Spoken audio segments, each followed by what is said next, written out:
أعوذ بالله من الشيطان الرجيم. بسم الله الرحمن الرحيم. الحمد لله غير مقنوت من رحمته، ولا مخلو من نعمته، ولا مأيوس من مغفرته، ولا مستنكف عن عبادته، الذي لا تبرح منه رحمة ولا تفقد له نعمة. الحمد لله كلما وقب ليل وغسق، والحمد لله كلما لاح نجم وخفق، والحمد لله غير مفقود الإنعام ولا مكافئ الإفضال.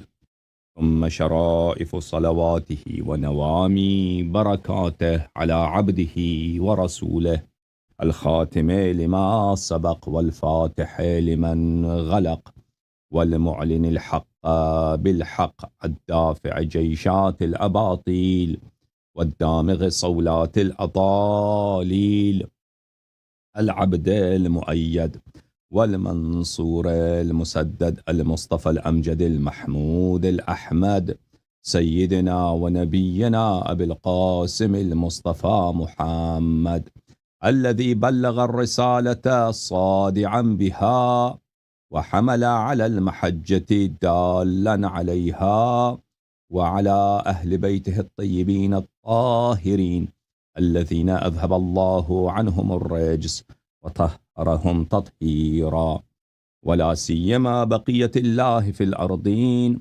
وحجته في العالمين، روح وأرواح العالمين لتراب مقدمه فداء، واللعن الدائم على أعدائهم وغاصبي حقوقهم وجاحدي مناقبهم ومنكري فضائلهم من الآن إلى أبد الآبدين. أعوذ بالله من الشيطان الرجيم. بسم الله الرحمن الرحيم. ويوم يعض الظالم على يديه يقول يا ليتني اتخذت مع الرسول سبيلا، صلى الله عليه وآله وسلم. يا ويلتى ليتني لم أتخذ فلانا خليلا، لقد أضلني عن الذكر بعد إذ جاءني، وكان الشيطان للإنسان خذولا. صدق الله العلي العظيم. اللهم صل على محمد وآل محمد. اللهم كن لوليك الحجة ابن الحسن صلواتك عليه وعلى آبائه في هذه الساعة وفي كل ساعة وليا وحافظا وقائدا وناصرا ودليلا وعينا، حتى تسكنه أرضك طوعا وتمتعه فيها طويلا. اللهم صل على محمد وآل محمد وعجل فرجهم الشريف. سلام على آل ياسين. السلام عليك يا داعي الله ورباني آياته. السلام عليك يا باب الله وديان دينه. السلام عليك يا خليفة الله وناصر حقه ورحمة الله وبركاته.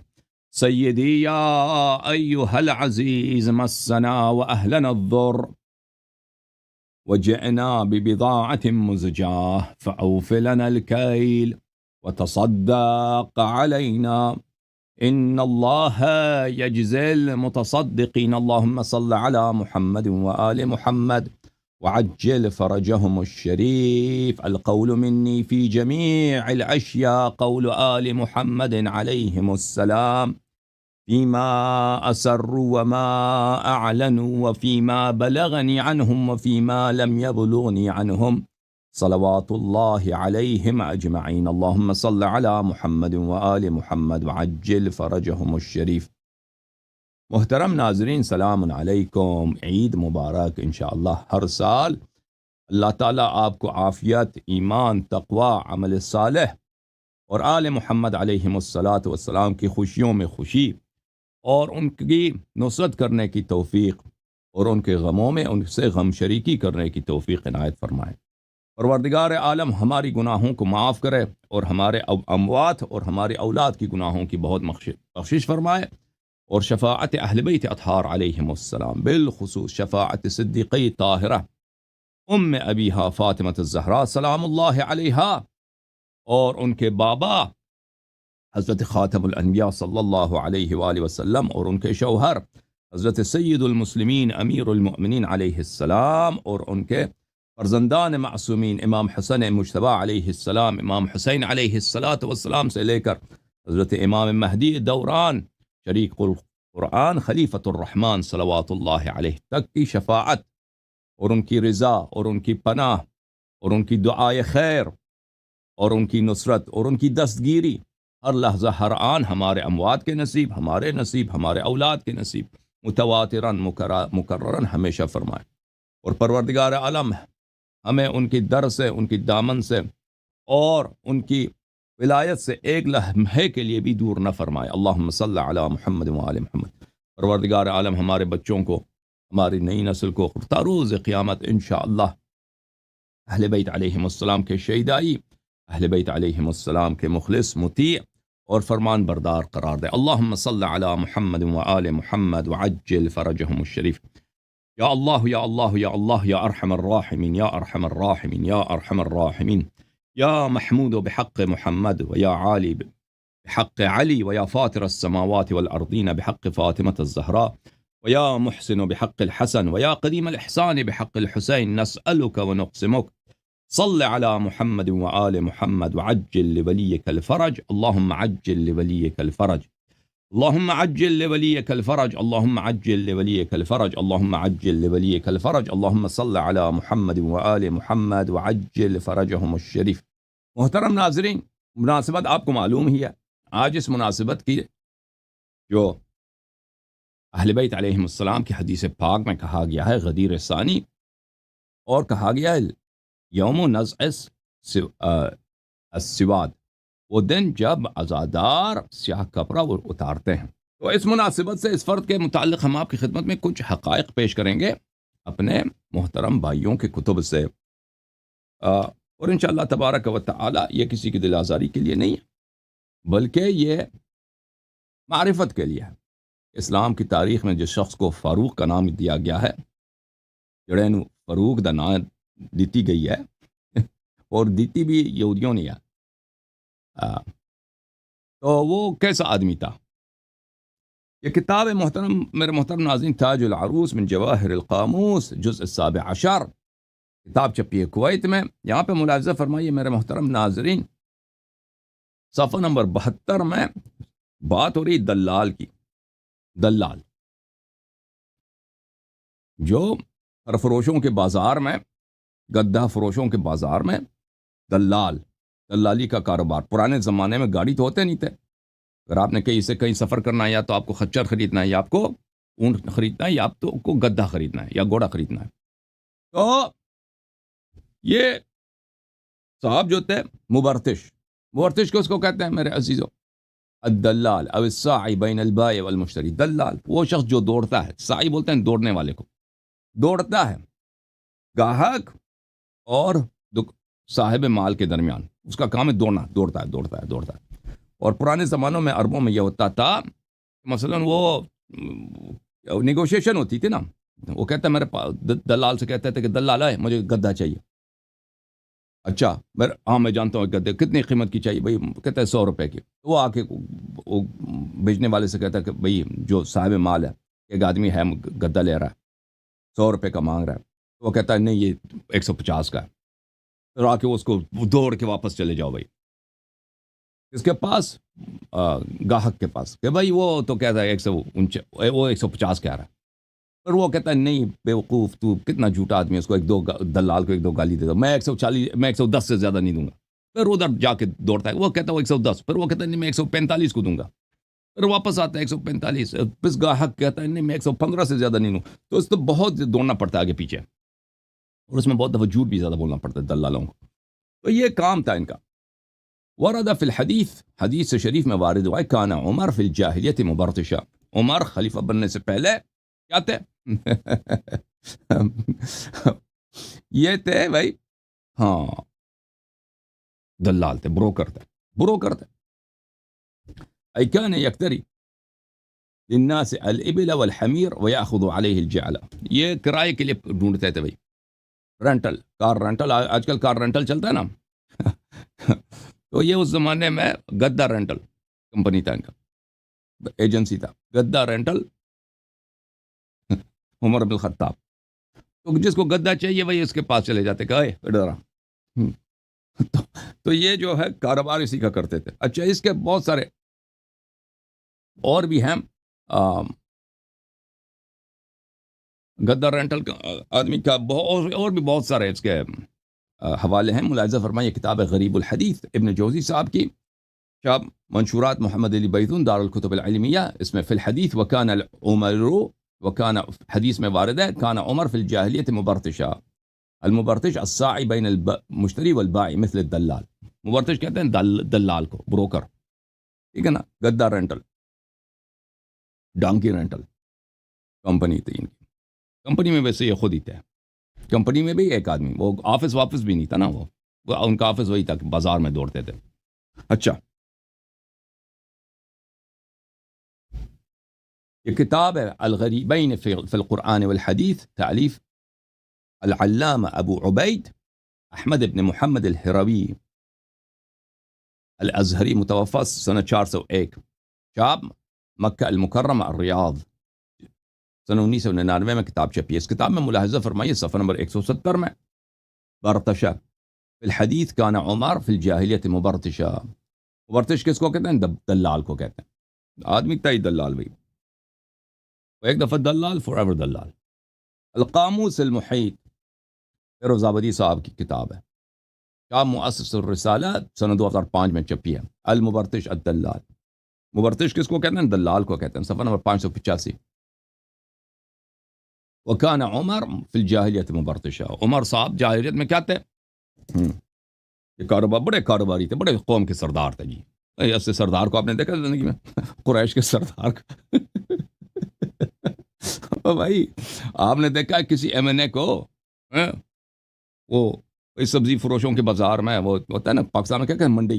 منڈی کہتے ہیں، کیا کہتے ہیں پاکستان میں؟ وہاں پہ بھائی کوئی گاجر بیچ رہا ہے، گاجر کا وہ ہوتا ہے نا بروکر، اس طرح۔ اچھا، النہایہ فی الغریب الحدیث والاثر ابن الاثیر، شاب مؤسسۃ التاریخ الاسلامی، یہاں پر صفحہ نمبر 119 میں، برتشا کان عمر فی الجاہلیت مبرتشا، وہ مبرتش کیا؟ دلال، حضرت دلال تھے جی۔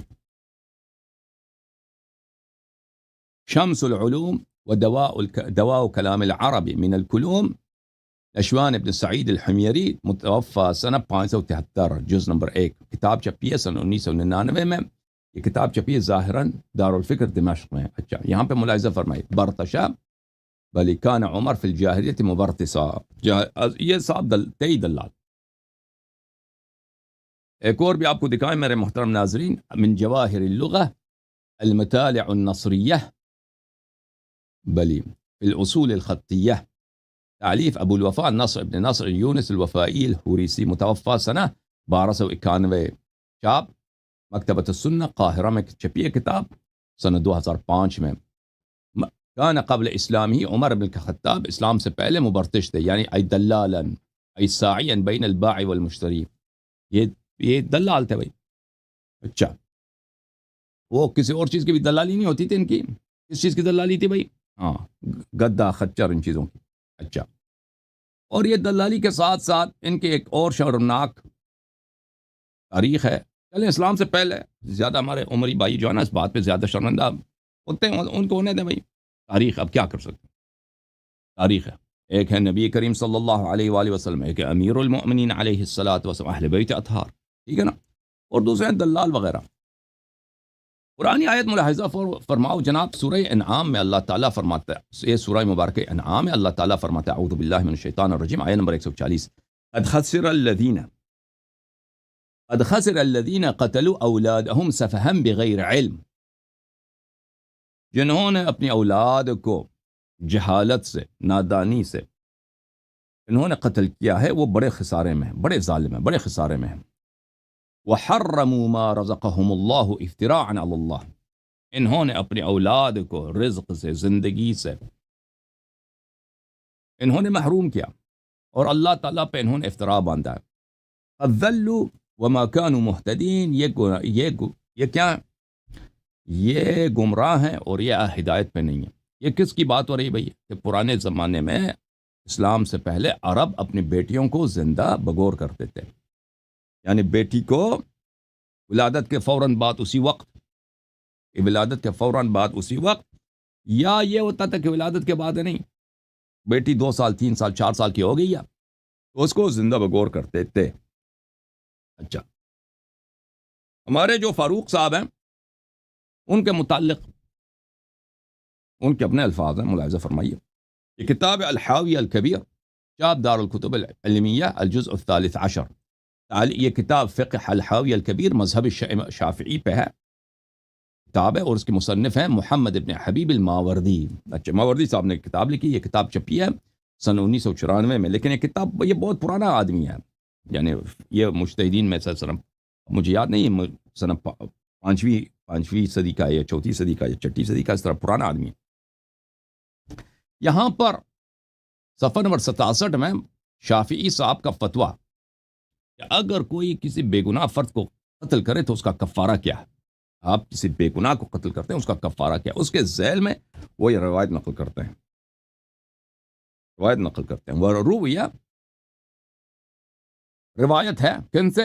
عمر سے، عمر بن خطاب سے، قال انه قال یا رسول اللہ انی واعدت فی الجاہلیہ، واعد واذا الموعودة سئلت بأي ذنب قتلت، موعودہ مفعول ہے، صیغہ مفعول ہے، جس کی وعد ہوئی ہے، موعودہ جس کی وعد ہوتی ہے زندہ بگور کرنے کو۔ وَإِذَا الْمَوْعُودَةُ سُئِلَتْ، موعودہ جب چھوٹی بچی سئلت بِأَيِّ ذَنبٍ قُتِلَتْ، ہم پوچھیں گے روز قیامت چھوٹی بچی کو تو تم نے زندہ بگور کیا کس جرم میں؟ کس جرم میں تم نے زندہ بگور کیا؟ بِأَيِّ ذَنبٍ، کس جرم میں؟ یہ قرآن کی آیت ہے۔ تو یہ عمر کہتے ہیں کہ میں نے رسول پاک صلی اللہ علیہ وسلم سے پوچھا، انی وعدت فی الجاہلیہ، اس زمانے میں جب بازار میں کاروبار تھا، میرا کاروبار کیا تھا؟ وہ بروکر تھے بھائی، اللہ، میں اس زمانے میں نے اپنی بیٹی کو زندہ بگور کیا ہے، تو اس کا کچھ بتا دیجئے۔ تو رسول پاک صلی اللہ علیہ وآلہ وسلم نے فرمایا اعتق عن کل موعود رقبہ، رسول اللہ صلی اللہ علیہ وسلم نے مجھے حکم دیا کہ جتنی بیٹیوں کو تم نے دفن کیا ہر ایک کے مقابلے میں ایک غلام آزاد کر دینا، ٹھیک ہے نا؟ اب اس نے کتنے کو قتل کیا، اپنے کتنے بیٹیوں کو، اللہ جانتا ہے۔ وہ رسول پاک صلی اللہ علیہ وسلم کے جواب سے پتہ چلتا ہے کہ ایک سے زیادہ تھی وہ، ٹھیک ہے نا؟ کہ فرمایا کہ اعتق عن کل موعود رقبہ، جتنے کو تم نے زندہ بگور کیا ہے اس مثلا 2 کیا 3 4 5 جتنے کیا، اگر 4 کیے تو 4 غلام آزاد کرو، اگر 5 کیے تو 5 غلام آزاد کرو۔ پھر وہ کہتے ہیں کہ ان ذلك ان العرب في الجاهليه كانت تحفر تحت الحامل اذ ضربها الطلق حفيرة يسقط فيها ولدها اذا وضعته، فاذا كان ذكرا اخرجوه منها، وان كان انثى تركت في حفرتها وطم التراب عليها حتى تموت، وهذا قتل عمد وقد اوجبت فيه الكفارة۔ کہتے ہیں کہ عرب اس زمانے میں کیا کرتے تھے بھائی، کوئی عورت ہے نا، وہ بھی اس کو درد ہے، برتھ کا جو درد ہوتا ہے، ولادت کی جو درد ہوتا ہے اس کو آئی ہے، ابھی ولادت کا وقت ہے، تو اس کے پیر کے نیچے زمین کو کھودتے تھے، کوئی خون اس کا گر جائے، بچہ بھی اس میں گر جائے نا، جو ہی بچہ گر جاتا تھا وہ اس کھڈے میں گر جاتا تھا، تو چھوٹا سا کھڈا وہ کھودتے تھے، تو اگر وہ لڑکا ہوتا تھا تو اس کو کھڈے سے نکال دیتے تھے، سمجھ میں آئی نا؟ اگر کھڈا ہوتا تھا تو نکال دیتے تھے، اگر لڑکی ہوتی تھی تو اس کو چھوڑتے تھے، اس پہ مٹی ڈال دیتے تھے، وہی مر جائے وہ۔ اچھا، لیکن عمر صاحب نے مختلف اشکال سے یہ کام کیے ہوں گے، فاروق صاحب نے۔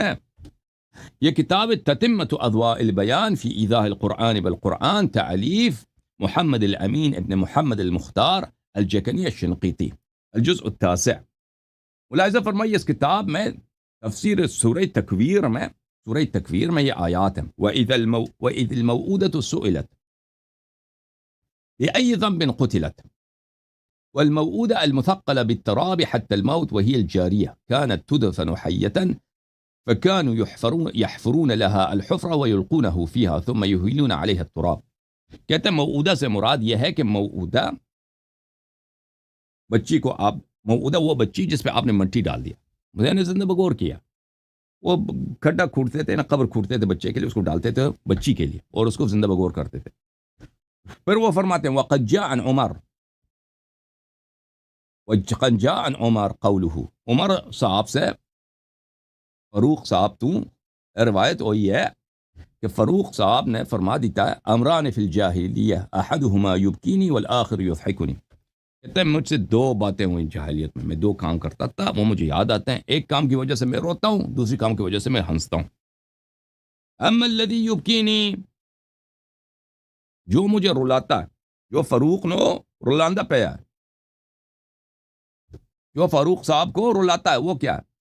ہاں وہ یہ ہے فقد ذهبت بابنة لی لأوادها، میری ایک بچی تھی، میں اس کو اپنے ساتھ لے کے گیا کہ میں اس کو زندہ بغور کر دوں. فكنت احفر لها الحفرة وتنفض التراب عن لحيتي وهي لا تدري ماذا اريد لها. دیکھیں اس شخص کو، عمر کہتا ہے کہ میں بچی کو ساتھ لے کے گیا کہ بھئی میں اس کو، بچی کو کیا معلوم بیچارے کو، اب 3 سال کا 4 سال کا 5 سال کا، ٹھیک ہے نا، خالہ ہے ان لوگوں کا، خالہ، کیونکہ حفصہ ان کی ماں، ان کے خالہ بیچاری خالہ کو، اب 5 سال کی بچی ہے، 3 سال 4 سال 6 سال کی، وہ بچی کے دل میں باپ کے لیے بہت ہی محبت بھی ہوتی ہے، باپ جتنا بدماش بھی ہو نا پھر بھی بچیاں بہت مہربان ہوتی ہیں. تو میں اس کو لے کے گیا، عمر خود کہتا ہے مجھے جب یاد آتا ہے تو مجھے رونا آتا ہے اس مسئلے پہ. میں بچی کو لے کے گیا اپنے ساتھ کہ میں اس کو دفن کر دوں، زندہ بغور کر دوں. تو میں زمین کھودنے لگا اور زمین کھودتا تو یہ بچی آتی تھی اور میرے داڑھی پہ جو مٹی آ جاتا تھا اس کو اپنے ہاتھوں سے صاف کرتی تھی، اس کو پتہ نہیں ہوتا، بچی کو پتہ نہیں تھا کہ میں کیا کرنے لگا ہوں. یہ نص الفاظ ہیں عمر کے، یہ شیعوں کا کتاب نہیں ہے، یہ نص الفاظ ہیں عمر کے، ان مخالفین کے اپنے کتاب میں. اور بچی کو میں زندہ بغور کرنے لگا ہوں نا، میں وہ بچی کو نہیں معلوم، اب ابا جان وہاں پہ کھڈا کود رہے ہیں، قبر کود رہے ہیں، اس بچی کو کیا معلوم. اب میرے چہرے پہ میرے کپڑے میں وہ آتا ہے نا، غبار آتا ہے، خاک آتا ہے، تو مٹی آتی ہے، تو وہ اس کو جھاڑنے لگتی ہے، اس کو صاف کرنے لگتی ہے. تو پھر کہتا ہے فَإِذَا تَذَكَّرْتُ ذَلِكَ بَكَيْتُ، عمر کہتا ہے کہ مجھے جب یہ واقعہ یاد آتا ہے تو میں روتا ہوں، ٹھیک ہے نا. اچھا، والأخرى كنت أصنع إلها من التمر، دوسرا واقعہ جو مجھے ہنساتا ہے وہ یہ ہے، كنت أصنع إلها من التمر أضعه عند راح السيح يحرسني ليلا، کہتا ہے میں کھجور سے بت بناتا تھا، کھجور سے بت بناتا تھا اور اس کو اپنے سرہانے پہ رکھتا تھا، اپنے بستر سرہانے پہ رکھتا تھا تاکہ یہ میری محافظت کرے، اپنی محافظت کے لیے میں بت بناتا تھا کھجور سے تاکہ یہ میری محافظت کرے. فَإِذَا أَصْبَحْتُ مُعَافًا أَكَلْتُ، اور صبح جب میں اٹھتا تھا بھوک لگتا تھا تو میں اسی اپنے خدائی کو کھا لیتا تھا. فَإِذَا تَذَكَّرْتُ ذَلِكَ ضَحِكْتُ فِي نَفْسِي، اور جب مجھے یہ واقعہ یاد آتا ہے تو میں ہنستا ہوں. اور ٹھیک ہے بھائی، مزید البیان فی مذہب الامام الشافعی، چاپ دار المنہاج، تعلیف ہے ابو الحسن یحییٰ ابن ابی الخیر ابن سالم العمرانی الشافعی الیمنی، چاپ دار المنہاج، مجلد نمبر 11، کتاب چھپی ہے دار المنہاج میں، صفحہ نمبر 662 میں. ایک روایت کرتے ہیں واثلہ ابن اسقا سے، ایک صحابی، پھر اسی سے روایت کرتے ہیں وروا، اس نے یہ بھی روایت کی واثلہ ابن اسقا نے کہ عمر نے، ان عمر، فاروق صاحب نے، قال یا رسول اللہ صلی اللہ علیہ وآلہ انی واعدت فی الجاہلیہ، میں نے جاہلیت میں بچیوں کو زندہ بغور کیا ہے، میں نے بچیوں کو، بیٹیوں کو زندہ بغور کیا ہے. ایک واقعہ تو وہی تھا نا، اس پہ جو اتنا دل خراش واقعہ ہے کہ اس کو خود رونا ہے، کہتا ہے مجھے خود رونا آتا تھا. فقال النبی صلی اللہ علیہ وآلہ اعتق بكل موعودة رقبہ، تو رسول اللہ صلی اللہ علیہ وسلم نے فرمایا کہ جتنی بچیوں کو تو نے زندہ بغور کیا اس ہر ایک کے لیے تو ایک بندہ آزاد کر، ایک غلام آزاد کر. پھر صفحہ نمبر 626 میں پھر اسی روایت کو لے کے آتا ہے اور کہتا ہے وَهَذَا نَصٌ، یعنی عمر یا رسول اللہ صلی اللہ علیہ وآلہ انی وعدت فی الجاہلیہ وَهَذَا نَصٌ فی ایجاب الکفارۃ علی الکافر، کہتا ہے یہ ہماری دلیل ہے کہ کافر پہ بھی نہ کفارہ واجب ہوتا ہے، کیونکہ عمر نے جب یہ کیا تھا تو وہ کافر تھا۔ کتاب کفایت النبیہ شرح التنبیہ فی الفقہ الامام الشافعی، تعلیف ابو العباس نجم الدین احمد ابن ابی رفعہ، متوفى سنة 710۔ اچھا، جزء السادس عشر، کتاب چھپی ہے کہاں پر؟ دارالکتب العلمیہ بیروت میں، سنہ 2009 میں۔ ٹھیک ہے بھائی، اور بھائی یہ کتاب میں دکھا رہا ہوں آپ کو، نہیں، مخالفین کی اپنی کتابیں۔ صفحہ نمبر 248، عمر صاحب نے کہا، روایت ہے کہ عمر صاحب نے، یا رسول اللہ انی وعدت فی الجاہلیہ قال اعتق عن کل موعود برقبہ۔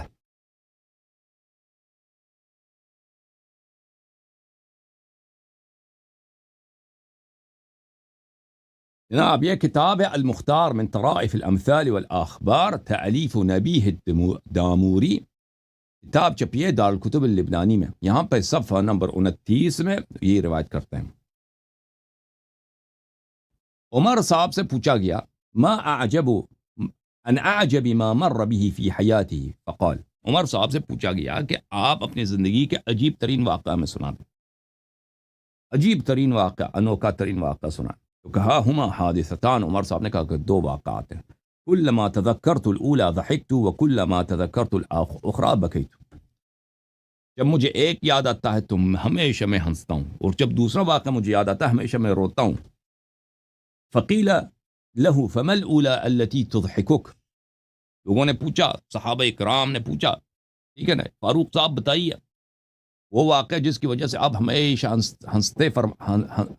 ہنستے ہیں، وہ فرما دیں، ہمیں بتائیں وہ کیا ہے۔ تو فاروق صاحب نے اس طرح تشریح کی ہے، كنت في الجاهلية أعبد صنما من العجوة فإذا دار العام أكلت هذا الصنم وصنعت من البلح الجديد صنما غيره۔ بلح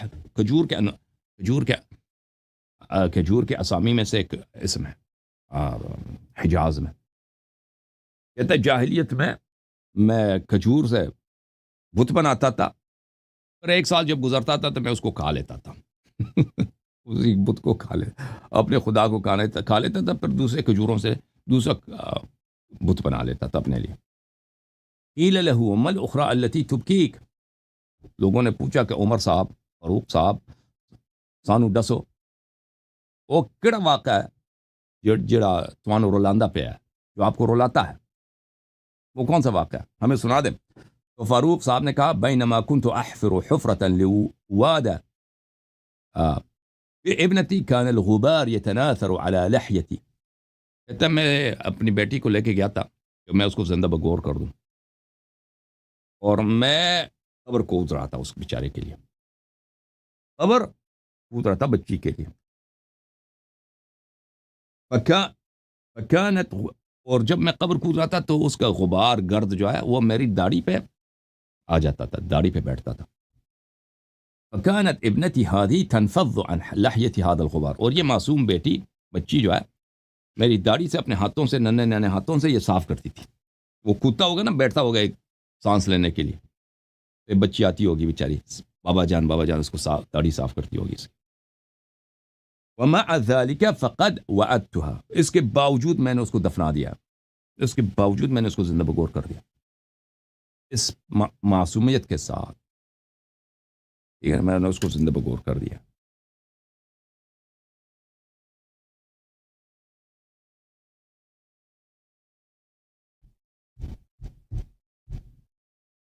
یہ کتاب الموسوعۃ الفقہیۃ المقارنہ کا نام ہے التجرید، تعلیف ہے ابو الحسین احمد ابن محمد ابن جعفر البغدادی القدوری، متوفہ ہیں یہ سنہ 428، یعنی 1000 سال سے پہلے ہجری کو، چھاپ دارالسلام۔ یہ کتاب چھپی ہے سنہ 2004 میں دارالسلام مصر میں، قاہرہ مصر میں۔ ملاحظہ فرمائیے اس کتاب میں صفحہ نمبر 5809 میں، جلد نمبر 11 میں، روی عن عمر انه سأل النبي صلی اللہ علیہ وآلہ انی وعدت فی الجاہلیہ فقال اعتق عن لكل موعود رقبہ۔ عمر صاحب رسول پاک صلی اللہ علیہ وسلم کے پاس گئے، کہ ہاں مجھ سے بھی یہ غلطی ہو گئی، میں نے بچوں کو زندہ بگور کیا، تو فرمایا کہ ہر بچی کے مقابلے میں ایک غلام آزاد کر۔ النجم الوهاج في شرح المنهاج تأليف أبو البقاء محمد ابن موسیٰ الدمیری، متوفى سنہ 808، چاپ دار المنہاج، یہ جلد نمبر 8 ہے اس کتاب کی، کتاب چھپی ہے سنہ 2004 میں، اس میں بھی یہی ہے۔ عمر صاحب نے کہا کہ میں نے جاہلیت میں بچوں کو زندہ بغور کیا ہے، تو رسول پاک صلی اللہ علیہ وآلہ وسلم نے فرمایا ہے کہ ہر بچی کے مقابلے میں ایک غلام آزاد کرا۔ اب اس نے کتنے بچوں کو زندہ بغور کیا ہوگا۔ یہ عباس محمود العقاد صاحب جو ہیں، یہ مصر میں ابھی پچھلی صدی میں بہت بڑے اسلامک تھنکر اور بہت بڑے رائٹر گزرے ہیں۔ یہ کتاب عباس محمود العقاد صاحب کی ہے، عبقریت عمر، دی جینیس آف عمر۔ عبقریہ بولتے ہیں جینیس کو، عمر کا عبقریت، عمر کا نبوغ، عمر کی عبقریت بولتے ہیں نبوغ کو، جینیس ہونے کو۔ عمر ہیرو تھا، عمر ذہین تھا، عمر بڑا ہی چنگا آدمی تھا۔ اچھا، عبقریت عمر، عباس محمود العقاد، یہ کتاب چھپی ہے سنہ 1998 میں۔ یہاں پہ صفحہ نمبر 190 میں فرماتے ہیں، کہتے ہیں وكثير على المصدقين المفرطين في التصديق أن يعرفوا هذا عن عمر ثم يصدقوا أنه وعد بنتا في الجاهلية على تلك الصورة البشعة التي انتقلت إلينا في بعض الروايات۔ کہتے ہیں ہم لوگ عادی ہو چکے ہیں عمر کی تعریفیں سننے کے لیے، اس لیے ہمارے لیے بہت مشکل ہے اس بات پہ یقین کرنا۔ عمر نے بچیوں کو زندہ بغور کیا، اور اس کی جو روایت ہمارے پاس ہے وہ اتنی خوفناک روایت ہے کہ انسان کو اس سے وحشت ہوتی ہے، اور وہ خلاصت ہے، اس کا خلاصہ یہ ہے کہ عمر اپنے دوستوں کے ساتھ بیٹھتے تھے، اضحک قلیلا ثم بکا، پہلے تھوڑے سے ہنسے پھر تھوڑے سے روئے عمر۔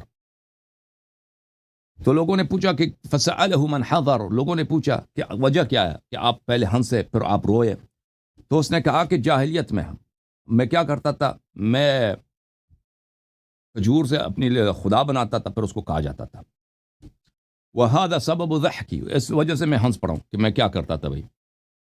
اور اما بکائی، لیکن میرا گریہ اس لیے فَلِأَنَّهُ كَانَتْ لِي ابْنَةٌ فَأَرَدْتُ وَادَهَا فأخذتها معي وحفرت لها حفرة فصارت تنفض التراب عن لحيتي فدفنتها حية۔ میرا گریہ اس لیے ہے کہ میری ایک بیٹی تھی، میں نے ارادہ کیا، میں نے نیت کی، میں نے ارادہ کیا کہ میں اس کو زندہ بغور کرتا ہوں، پھر میں اس کو اپنے ساتھ لے گیا اور میں نے اس کے لیے کھڈا کھودا، ایک قبر کھودا، فصارت تنفض التراب عن لحيتي، تو وہ بچی اپنے معصوم اور ننھی ہاتھوں سے میری داڑھی سے میرے چہرے پہ جو خاک تھا اس کو صاف کرنے لگی ہے۔ فدفنتها حیۃ، اس کے باوجود میں نے اس کو زندہ دفن کیا۔ یہ شیعوں کی کتاب، بعد میں نہیں کہنا اللہ ادھر آ کے فاروق کو گالی دیتا ہے، اس کو تکفیر کرتا ہے، بھائی یہ ان کی اپنی ایک لفظ بھی میرا نہیں ہے، سب ان کی اپنی کتابوں سے۔ یہ کتاب ہے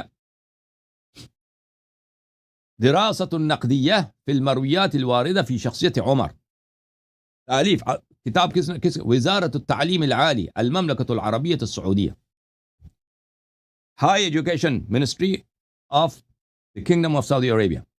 اوکے، تالیف کس کی ہے؟ تالیف الشیخ عبدالسلام ابن محسن آل عیسیٰ، جزء اول۔ یہ وہابیوں نے کتاب کی عمر کے متعلق، کتاب چھپی ہے سنہ 2002 میں۔ اس کتاب میں صفحہ نمبر 107 میں ومن مساوی الجاہلیہ التي ذکر عمر ان تصف بها في الجاہلیہ، کہتا ہے وہ عادات عمر نے خود اعتراف کیے ہیں کہ جاہلیت میں وہ اس برے عادات میں وہ مبتلا تھا۔ ایک تو یہ تھا کہ وہ بڑا شرابی تھا، ان تعاتی الخمور وشربها، بڑا شرابی تھا، یعنی مکے میں اس سے بڑا شرابی تھا ہی نہیں، مکے میں سب سے بڑا شرابی کون تھا؟ فاروق صاحب، کیونکہ فقد روی عنہ وانی لکنت لاشرب الناس لها فی الجاہلیہ، اس کے بہت مصادر ہیں، ابھی میرا موضوع نہیں ہے کہ یہ شراب پیتا تھا یا نہیں پیتا، لیکن انی عمر کی اپنی قول ہے انی کنت لاشرب الناس لها فی الجاہلیہ، میں سب لوگوں سے، عمر کے اپنے اقوال ہیں کہ سب لوگوں سے بڑا شرابی، سب لوگوں سے بڑا شرابی میں تھا۔ اچھا، لاشرب الناس۔ پھر صفحہ نمبر 110 میں وَمِنْهَا وَعْدُ الْبَنَاتِ وَهِيَ عَادَةُ الْعُرْفِ عادت عرف بها العرب لتفضيلهم الذكور على الاناث. کہتا ہے کہ اور ایک اور عادات گنتا جاتا ہے عمر کی. انہی عادات جاہلیت میں سے ایک عادت یہ تھی عمر میں اسے بچوں کو زندہ بغور کیا. اور یہ عربوں میں رسم تھا. سب لوگ نہیں کرتے تھے, بعض عرب کرتے تھے. انہی میں سے عمر تھا کہ بچیوں کو اس نے زندہ بغور کیا. اور قرآن نے بھی کہا نا, وہ پھر روایت بھی نقل کرتا وَإِذَا بُشِّرَ أَحَدٌ بِالْأُنثَىٰ ظَلَّ وَجْهُهُ مُسْوَدًّا وَهُوَ كَظِيمٌ.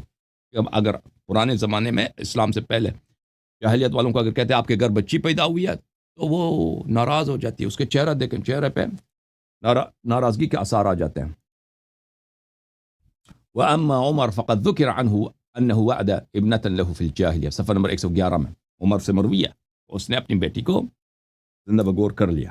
اچھا صحیح ہے بھائی. فاروق صاحب کی معرفت ہو رہی نہیں ہو رہی؟ اچھا, اب پھر اسلام آیا اور یہ شخص مسلمان ہوا ہے اور پھر یہ خلیفہ بھی بنا. ٹھیک ہے نا. اسلام کا عمود کیا ہے؟ الصلاۃ عمود الدین. اسلام کا عمود کیا ہے؟ نماز ہے کہ نہیں بھائی؟ اب آگے دیکھتے ہیں کہ عمر نماز کیسے پڑھتا تھا. عمر کی نماز کو دیکھتے ہیں. یہ اسلام سے پہلے اس کی حالت تو دیکھی آپ نے. اب شراب وغیرہ وہ ابھی اس کے سب باتیں تو ایک پروگرام میں پیش نہیں کر سکتے. اس کی نماز کی طرف دیکھتے ہیں. ملاحظہ فرمائیں قرآن مجید میں اللہ تعالیٰ سورہ مؤمنون میں فرماتا ہے بسم اللہ الرحمن الرحیم قد افلح المؤمنون الذین هم فی صلاتهم خاشعون. ٹھیک ہے بھائی, قد افلح المؤمنون, مؤمنین فلاح پائے. مومن کون ہے؟ الذین هم فی صلاتهم خاشعون. مومن وہ ہیں کہ جو اپنے صلات میں اللہ سے ڈرتے ہیں. صلات میں, نماز میں ان پہ خشوع طاری ہوتی ہے. نماز میں وہ اللہ تعالیٰ سے ڈرتے ہیں. الذین هم عن اللغو والذین هم عن اللغو معرضون. لغو سے وہ اعراض کرتے ہیں. اچھا لیکن پہلا صفت کیا ہے؟ پہلا صفت اس کی ہے کہ وہ لغو سے نماز میں خاشع ہیں, لغو سے اعراض کرتے ہیں. اگلے صفات سے ہمیں کام نہیں ہے. والذی ابھی فی الحال کام نہیں ہے. پھر فرمایا اولئک هم الوارثون الذین یرثون الفردوس هم فیہا خالدون. فرمایا یہی جن کی صفات اس آیات میں بتائی گئی مؤمنین کی, اور اس کا پہلا صفت یہ ہے کہ نماز میں خاشع ہو. اولئک هم الوارثون, یہ صرف یہی وارث ہے, ان کے علاوہ اور وارث نہیں ہے.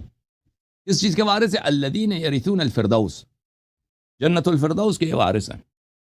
یہ رب کے جنت الفردوس کے وارث ہیں اور وہاں پہ ہمیشہ رہیں گے. یعنی کیا مطلب؟ یعنی جو دیکھیں میں نے کہا تھا آپ سے کہ مسند علیہ جب معرفہ ہوں وہ حصر کی پہ دلالت کرتا ہے. ضمیر فصل آ جائے تو وہ حصر پہ دلالت کرتا ہے. یہاں پہ حصر کے کئی اسباب ہیں. یہاں پر کئی جنت یہی جائیں گے, ان کے علاوہ دوسرے جنت نہیں جائیں گے. اس آیت کا مطلب یہ ہے. اچھا پھر سورہ مبارکہ ماعون میں اللہ تعالیٰ فرماتا ہے ارائیت الذی یکذب بالدین. کیا تو اس شخص کو جانتا ہے تو جھوٹا مسلمان ہے. وہ ہر حقیقت دین کو جھٹلاتا ہے, اللہ کو جھٹلاتا ہے, نبی صلی اللہ علیہ وسلم کو جھٹلاتا ہے. ٹھیک ہے نا. وہ شخص جھٹلاتا ہے لیکن کیا وہ واقعا کہتا ہے کہ یہ سب جھوٹ ہے؟ مثلا نہیں, زبان سے نہیں کہتا, اس کے عمل سے تم پہچان ہو گئے. اس کے عمل سے ہم کیسے پہچانے؟ الذین هم عن صلاتهم ساہون, وہ اپنے نماز سے غافل ہیں. نماز میں خاشع نہیں, نماز میں غافل ہیں. تو پتہ چلا میرے محترم بھائیوں کہ نماز عمود دین ہے, اور نماز میں جو خاشع ہے وہ جنتی ہے, اور نماز میں جو خاشع نہیں وہ جنتی نہیں ہے. اور پتہ یہ چلا کہ جو نماز میں غافل ہے اللہ کی یاد سے, وہ کیا ہے؟ وہ مکذب بالدین ہے. نہ نبی پہ اس کا ایمان ہے, نہ اللہ پہ بھی ایمان ہے. مکذب بالدین کافر ہوتا ہے. جو دین کو جھٹلاتا ہے وہ مسلمان ہے یا کافر؟ کافر. یہ کتاب مجموعۃ الفتاوی ابن تیمیہ حرانی صاحب کی جز نمبر 22. اس کتاب میں وہ انہی آیات کو جو میں نے ابھی آپ کو دکھایا سورہ مؤمنون سے, وَيَدُلُّ عَلَى وُجُوبِ الْخُشُوعِ قَوْلُهُ تَعَالَى قَدْ أَفْلَحَ الْمُؤْمِنُونَ الَّذِينَ هُمْ فِي صَلَاتِهِمْ خَاشِعُونَ. کہتا ہے یہ نماز کے خشوع کی دلیل ہے کہ نماز میں خشوع واجب ہے. پھر وہ کہتا ہے اولئک هم الوارثون الذین یرثون الفردوس هم فیہا خالدون ان هؤلاء الذین یرثون الفردوس وذلک یقتضی انه لا یرثها غیرهم. کہتا ہے اس آیت کا مطلب یہی ہے کہ خاشعین جنت کے وارث ہیں، جو خاشع نہیں ہیں وہ جنت کے وارث نہیں ہیں۔ پھر عجیب، وہ ایک عمر سے روایت نقل بھی کرتا ہے، دیکھو یہ آپ بھولے نہیں، یہ روایت بڑا اہم ہے۔ وَمِنْهُ حدیث عمر سے روایت ہے، حیث رأى رجلا يعبث في صلاته، اس نے دیکھا کہ ایک شخص ہے اپنے نماز میں وہ فضول کام کرتا ہے، یا عبث یعنی لغو کام کرتا ہے اپنے نماز میں۔ عبث یعنی کوئی چیز جو لغو ہے، جو چیز جو بے فائدہ ہے، جس سے نماز کا کوئی تعلق ہی نہیں ہے، وہ کر رہا ہے۔ فقال، عمر نے کہا، لو خشع قلب هذا لخشعت جوارحه، اگر اس کا قلب خاشع ہوتا تو اس کے ہاتھ پیر بھی خاشع ہوتے، اس کے اعضاء بھی خاشع ہوتے۔ قلب، اس کا دل خاشع نہیں، اس کے دل میں اللہ کا خوف نہیں، اس لیے نماز کی حالت میں دیکھیں یہ حرکات کر رہا ہے، ٹھیک ہے نا؟ یہ کس کا ہے؟ یہ عمر کے اپنے الفاظ ہیں۔ کس نے نقل کیا؟ ابن تیمیہ نے نقل کیا، ٹھیک ہے نا؟ اب میں کچھ آگے جا کے آپ کو دکھا دوں گا کہ عمر اپنے کس عضو سے کھیلتا تھا نماز میں۔ او بھائی، آپ نے دیکھا ہے کسی مولوی کو نماز جماعت کراتے ہوئے اس کا ہاتھ اس کے ناڑے میں ہو، ناڑے کا نیچے ہو؟ اب کیا کہیں گے اس مولوی کو؟ اس مولوی کو کیا کہیں گے آپ لوگ؟ ہاں، کہیں گے یہ نماز پڑھ رہا ہے۔ او بھائی، اب وہ آ جائے گا، لیکن یہ حدیث یاد رکھیے آپ۔ اچھا،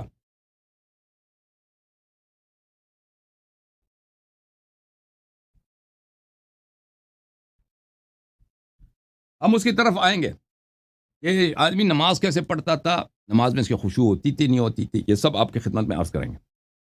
سب سے پہلے آپ کی خدمت میں عرض کروں صحیح بخاری کی روایت، یہ بخاری ہے، شہاب دار احیاء التراث العربی، سنہ 2001 میں چھپی ہے۔ ملاحظہ فرمائیں، یہاں پر یہ کتاب الاذان ہے، کتاب الاذان، باب وجوب القراءة للامام والمعموم في الصلوات كلها في الحضر والسفر، کہتا ہے امام معموم دونوں کے لیے سورہ فاتحہ اور سورہ کی تلاوت کرنا واجب ہے۔ ہمارے ہاں معموم پہ واجب نہیں ہے، معموم پہ واجب ہے کہ وہ سن لے، ٹھیک ہے نا، جب وہ نماز پڑھ رہا ہے، ان کے ہاں واجب ہے۔ اور اچھا، پھر وہ روایت کرتے ہیں، یہ شیعہ نے بھی روایت کی ہے، لا صلاۃ، رسول پاک صلی اللہ علیہ وسلم سے روایت ہے، لا صلاۃ لمن لم یقرأ بفاتحۃ الکتاب،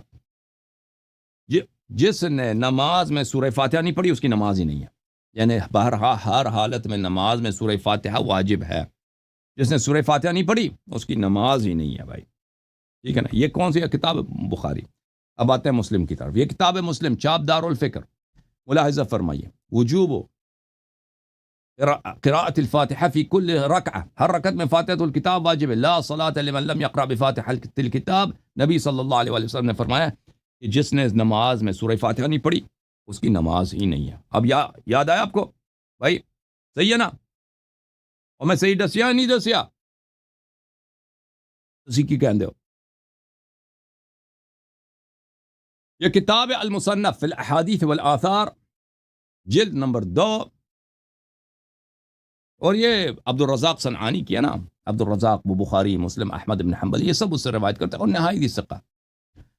جزء ثانی چاپ ہے مجلس علمی کے سن 1970 میں، صفحہ نمبر 123 میں، ملاحظہ فرمائیے۔ اب عمر کے حرکات آپ دیکھیں نماز میں، یہ نماز پڑھتا کس طرح تھا یہ آدمی؟ وہ ایک روایت دو روایت نہیں، کئی روایت میں آپ کو دکھاؤں گا، ٹھیک ہے نا؟ خلیفہ صاحب، اگر یہی حرکات آپ کسی محلے کے مولوی سے دیکھیں گے، کیا اس کو نہ وہاں پہ لوگ اس کو امام جماعت رکھیں گے یا نہیں رکھیں گے؟ ٹھیک ہے نا؟ یا اس کو وہاں سے بکا دیں گے؟ اب آپ اس کو، میں روایت کو پڑھتا ہوں، آپ لوگ خود سوچئے۔ یہ اس کے سب رجال ثقات، اس کے صحت بھی ثابت کر دیں گے۔ عبداللہ ابن حنظلہ روایت کرتے ہیں، ابو ہریرہ کے ساتھ بیٹھے تھے، انہوں نے عبداللہ ابن حنظلہ نے کہا، صلیت خلف عمر ابن خطاب المغرب، میں عمر ابن خطاب کے پیچھے نماز مغرب پڑھ رہا تھا، فلم یقرأ فی الرکعۃ الاولی بشیء، پہلے رکعت میں اس نے کچھ پڑھا ہی نہیں ہے، نہ فاتحہ نہ سورہ، کچھ بھی نہیں۔ اللہ اکبر، رکوع، کچھ بھی نہیں پڑھا اس نے۔ آپ نے ایسے نماز دیکھا ہے زندگی میں بھائی؟ بھائی یہ کیسی نماز ہے؟ مجھے سمجھ نہیں آتا بھائی. اب یہ کیسے کیوں اس طرح کرتا تھا؟ وہ بھی وجہ بھی آئے گا نا آپ کو. ثم قرأ في الثانية بأم القرآن مرتين وسورتين. اور دوسرے رکعت میں اس نے 2 فاتحہ پڑھی، 2 سورتیں پڑھی. پہلے رکعت میں کچھ نہیں پڑھا، دوسرے رکعت میں 2 سورتیں پڑھی ہیں اور 2 فاتحہ پڑھی ہیں. ثم سجد سجدتين قبل التسلیم. پھر سلام دینے سے پہلے اس نے 2 سجدے بھی کیے، سجدے صاحب. اچھا چلیں کہ کہتے ہیں وہ بھول گیا تھا. پہلے یہ ایسا بھولنا یعنی مشکل ہوتا ہے کہ انسان بھول جائے اس طرح. چلے کہتے ہیں بھول گیا تھا. اور پھر کہتے ہیں چلیں اس نے کوئی نبی صلی اللہ علیہ وسلم سے اس طرح کوئی حدیث سنی ہوگی کہ جو فاتحہ اور سورہ کو بھول جاتا ہے پھر اس کا طریقہ کار وہی ہے جو عمر نے کیا. اچھا اگلا حدیث دیکھیں. عبد الرزاق روایت کرتے ہیں کہ ان عمر بن الخطاب، یہ سب روایت صحیح ہیں، ان عمر الخطاب صلى العشاء الآخرة بالجابية فلم يقرأ فيها حتى فرغ فلما فرغ فأطاف به عبد الرحمن بن عوف وتنحنى له حتى سمع عمر بن الخطاب حسه وعلم أنه ذو حاجة. عمر بن الخطاب نے ہمیں نماز مغرب پڑھایا جابیہ میں، شام کے راستے میں. اچھا تو جب اس نے نماز میں نہ سورہ کچھ بھی نہیں پڑھی، اس نے سب چھوڑی اس نے. نماز جب ختم ہوا تو عبد الرحمن بن عوف بڑا پریشان، وہ کہتا عمر کے پیچھے پاس جاتا.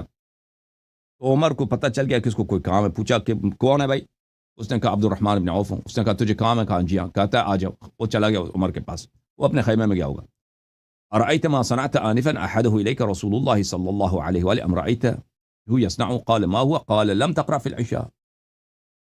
اس نے کہا کہ ابھی آپ نے جو حرکت کی ہے نماز میں یہ کیا پیغمبر کی سنت ہے یا پیغمبر صلی اللہ علیہ وسلم نے آپ کو کوئی خاص حکم نماز سکھایا جو ہمیں نہیں سکھایا بھائی؟ کہتا میں نے کیا حرکت کی ہے؟ کہتا ہے تو نے کیا نماز عشاء میں تو نے کوئی سورہ پڑھا ہی نہیں، نہ فاتحہ نہ سورہ، کچھ بھی نہیں پڑھا بھائی تم، یہ کون سی نماز ہے؟ وہ کہتا ہے او فعلت، میں نے یہی کیا. کہتا ہاں جی ہاں آپ نے یہی کیا، نماز پڑھی ہے، نہ فاتحہ نہ سورہ نہ کچھ بھی نہیں، ایسے ہی اللہ اکبر سبحان ربی العظیم. یہ کیا چکر، یہ کون سی نماز ہے بھائی؟ یہ تو نے پیغمبر نے آپ کو کوئی خاص نماز سکھائی ہے؟ کہتا میں نے کیا، ہاں.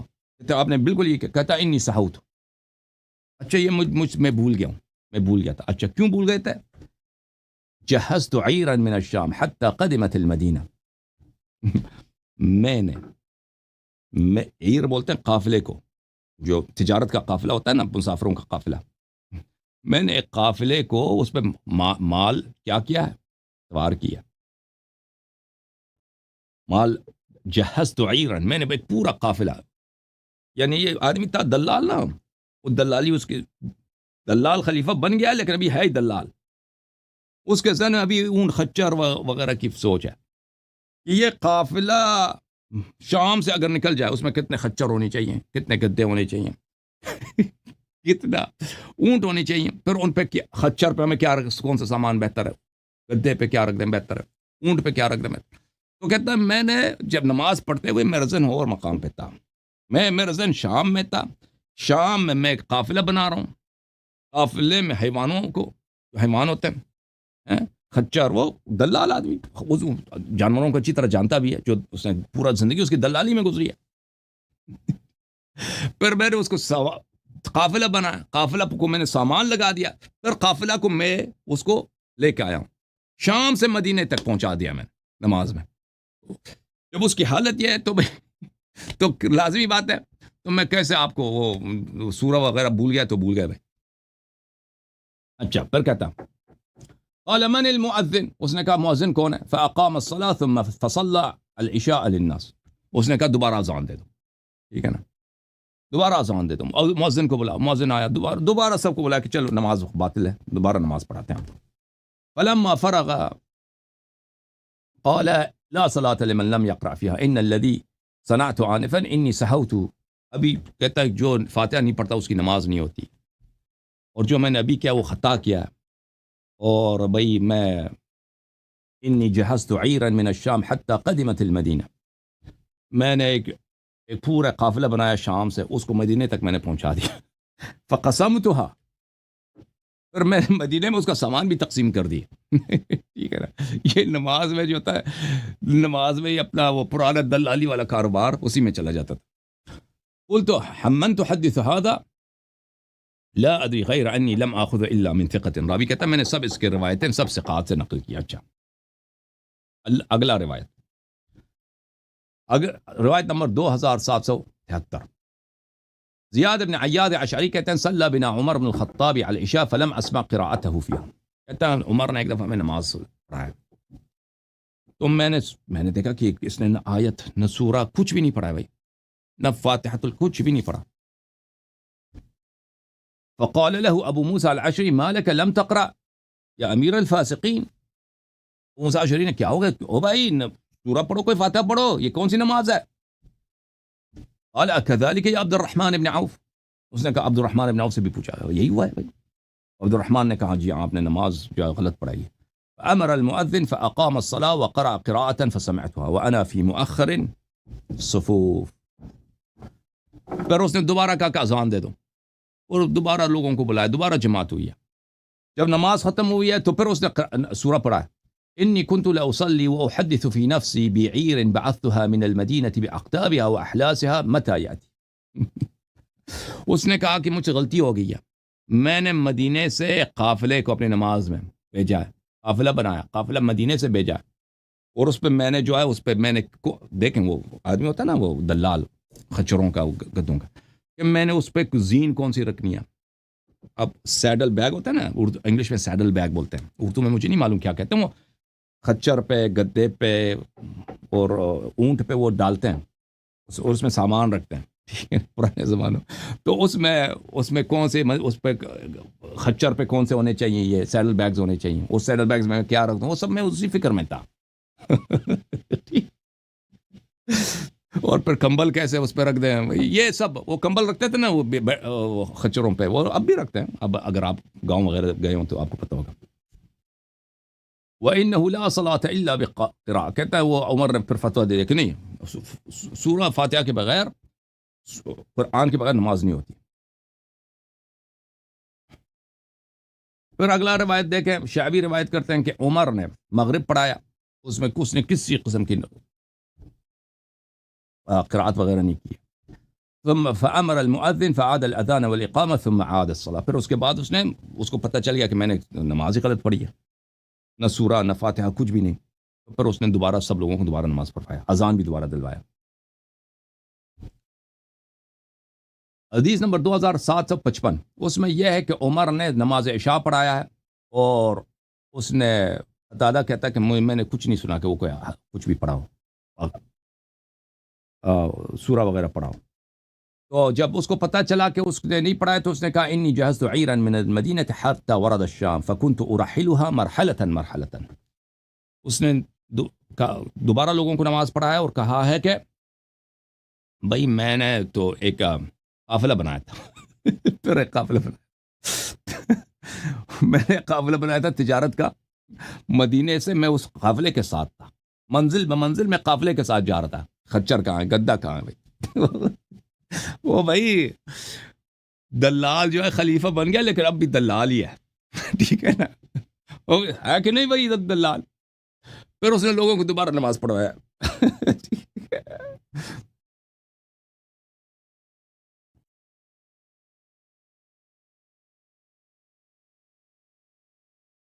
اچھا اس کی نماز مزید دیکھیں ملاحظہ فرمائیں. یہ کتاب ہے طبقات الکبریٰ لابن سعد جلد نمبر 3 شہاب دار الصادر. یہاں پہ ملاحظہ فرمائی صفحہ نمبر 286 میں.